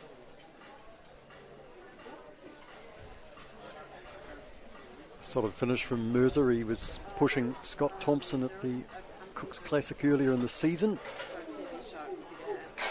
And he's gone to 13.46 there, so just a touch, 2 centimetres under his best of the afternoon.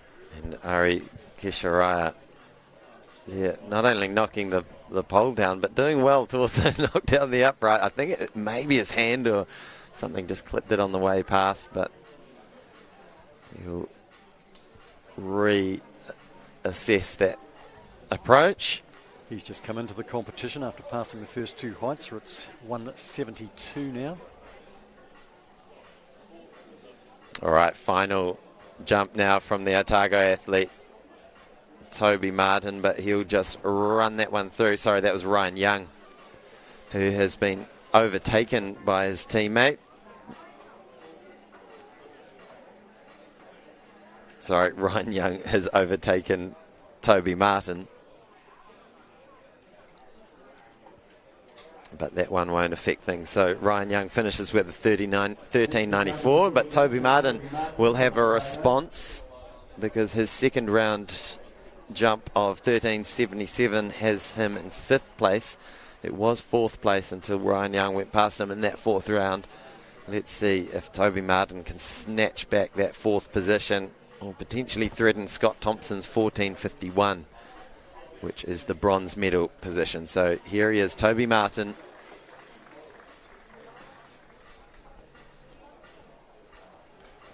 Just focusing on the triple jump at this year's Jennian Holmes 2024 New Zealand Track and Field Champs. Here it is, last round. A shorter step phase with a powerful hop to begin with. Almost like an over hop there. He did shorten up his step. Get that through shortly. His final mark, but he will remain in 5th, Toby Martin.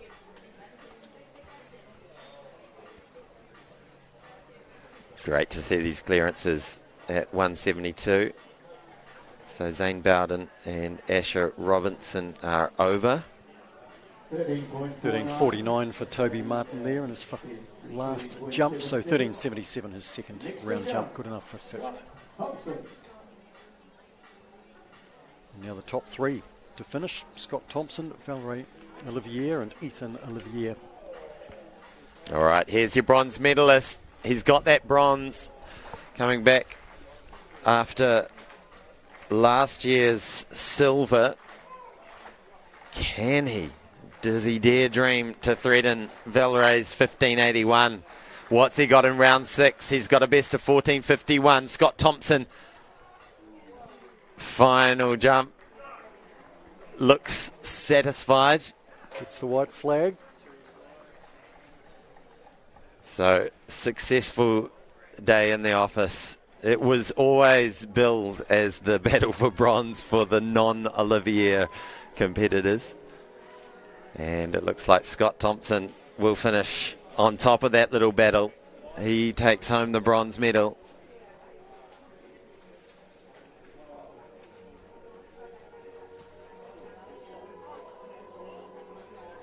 Now, Valray He's seen his brother go out to 16.62, get within 5 centimetres of his national record. Now Valray, he's struggled through the middle stages, opened with a 15.39, then 3 fouls, and then finally a 15.81 in the previous round.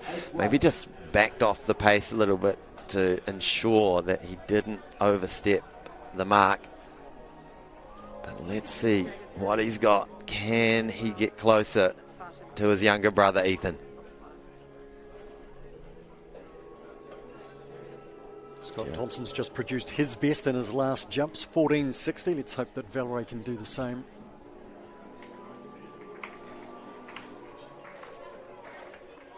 That looked like a good throw on the women's hammer, out towards the 50-metre mark. Now, Valray once again points down the runway, head down. Is he going to be good on the board? It looked okay to me, but again, a bit of frustration. So, a tough day in the office for Valray, but it's still a 15.81. He'll be pleased with the silver, but I'm certain he'll be frustrated with the day overall. Kept on walking straight out of the pit down, just have a little bit of time to himself.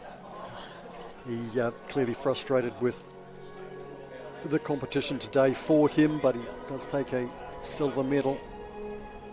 I think that really does underline the variable nature of this wind. It tends to, when it's a southerly, it tends to swirl various directions. It can be a headwind, it can be a tailwind. Most of the time it's a crosswind for these guys, so just making those small adjustments has been tricky. So it's given a 14.04 for that final one. But Valray finishes in the silver medal position. Now he watches his brother, who has claimed the gold, 16.62. That's a resident record.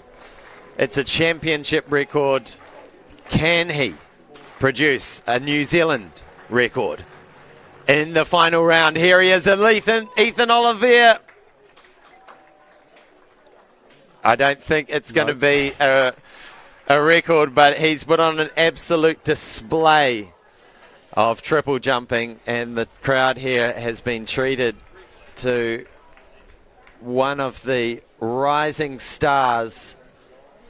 Well, really 2 of them, but this man's still in the junior ranks. He's going to head to the World Juniors later in the year.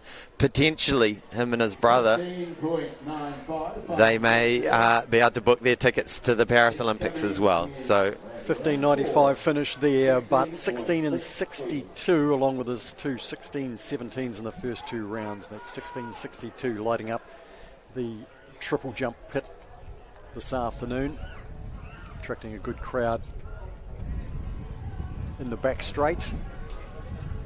And we've got Sarah Cowley-Ross. She's going to track the boys down and catch up with a little interview, and then we will be taking a short lunch break, and we're going to be back with you at least about a half-hour break. So we'll stay with you for a few more minutes.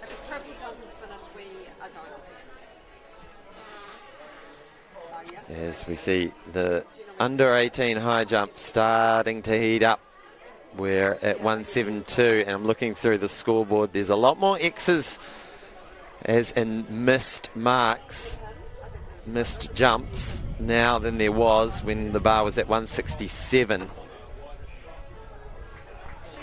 James Nagg's clearing there. Once we find her. So James also competed in the under-20s high jump. Actually no heighted in that competition. So passed it 168 and then missed it 173. It was actually Ethan Hull there. My apologies there, at the wrong Canterbury competitor there. But he's over 172 at his second attempt, as was his Canterbury teammate Ari Kishiria. Okay, LeBron, second attempt at 172. Oh, touched it. He gave it a good, no, that was close.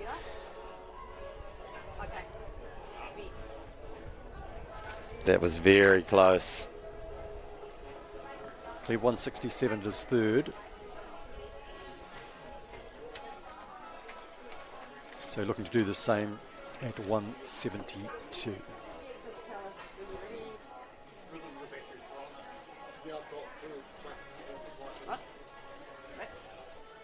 So James Naggs, 172. Again, getting the height. But on this occasion, looked like just that lower back, that all-important arch getting over the bar. Just clipping it now in round 2. So we have one more attempt at 172. As we see Oliver Barnett with one more attempt himself. Now 2 misses at 172. It took 2 goes to get over 167. Had a first time clearance at 162. Now can he sneak over on the 3rd attempt for 172? Oh, again. These athletes getting close, but that'll be the end of his day in the high jump for Oliver Barnett. So finishes with the 167.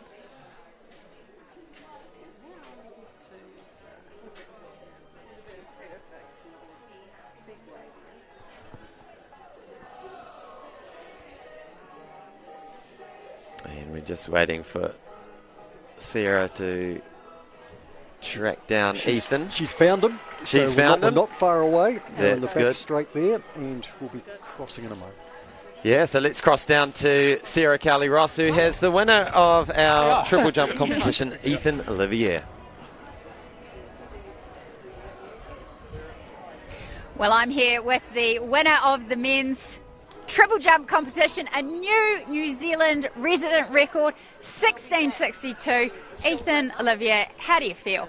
It was a very good jump. I think I could have done a little better if I was in a bit better shape, but still very happy.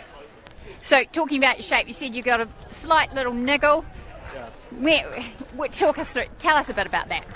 No, I think it was after the Auckland meet, the Sergio and Douglas meet. I just got a slight niggle in my hip flexor, and I got good treatment from him, from Tony, over here. Very good guy.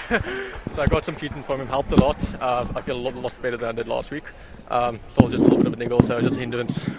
Well, 16.62 with a little bit of a niggle there. You'll take that any day. But what does it mean to you to come home to New Zealand and compete in front of this crowd and take home your first national title? No, it's amazing. First time being in New Zealand, get my first title now to my name. Very good. Glad to do it as a junior still, got the senior record. Plan to do it a lot more. Plan on doing it every year, hopefully. So, yeah. Well, your brother might have something to say about that. Talk us through his competition today, because he had a frustrating one out there. Honestly, I don't think I could give you any advice on that. I saw he still came second, did well. I'm not sure what his furthest distance was. I think he got a 16, I'm not sure. But I don't know what happened there, so it's good. You're focused on your own self. Well, someone with a little bit, not necessarily advice, but someone allowed to give advice. Sir Dave Norris, I would say. I was sitting next to him in the final stages of that triple jump. Now, he has a question for you. Okay, what's happening at the end of your step and how are you going to change that? My step, at the end of the pit? I know I've been tucking my leg a little bit, so basically I'm just losing a little bit of momentum. I did well when I did the 16.62, I was very forward, but now and then, like my lower jumps, I definitely I tuck a little bit too quick and I don't get my momentum out. So when you nail it, 17 metres plus? When? Hopefully in the next few weeks. Well, we look forward to that. It's been wonderful to have you and your brother and your dad out here in New Zealand. I've personally loved seeing you jump face to face, in the flesh. Have you got any words for New Zealand that have really got behind you on this tour that you've had? Just thank you very much. Thank you for everyone who supported me. Thanks for all the support in the crowd, and all the officials are amazing. I still need to go thank them, so I'll do that now. Yeah, very well mannered, these Olivier boys. Thank you so much for coming out. Safe travels back to South Africa. I understand you'll be back there on Tuesday, and looking forward to the year. More points in the bank today, and also heading into the World Juniors later in the year. Yeah, thank you very much. Well, that's it from us at the men's triple jump. That will close out our coverage for this extended morning session. We'll look forward to joining you back here shortly, but a wonderful way to close out the session with a new New Zealand record, New Zealand resident record to Ethan Olivier. Thank you.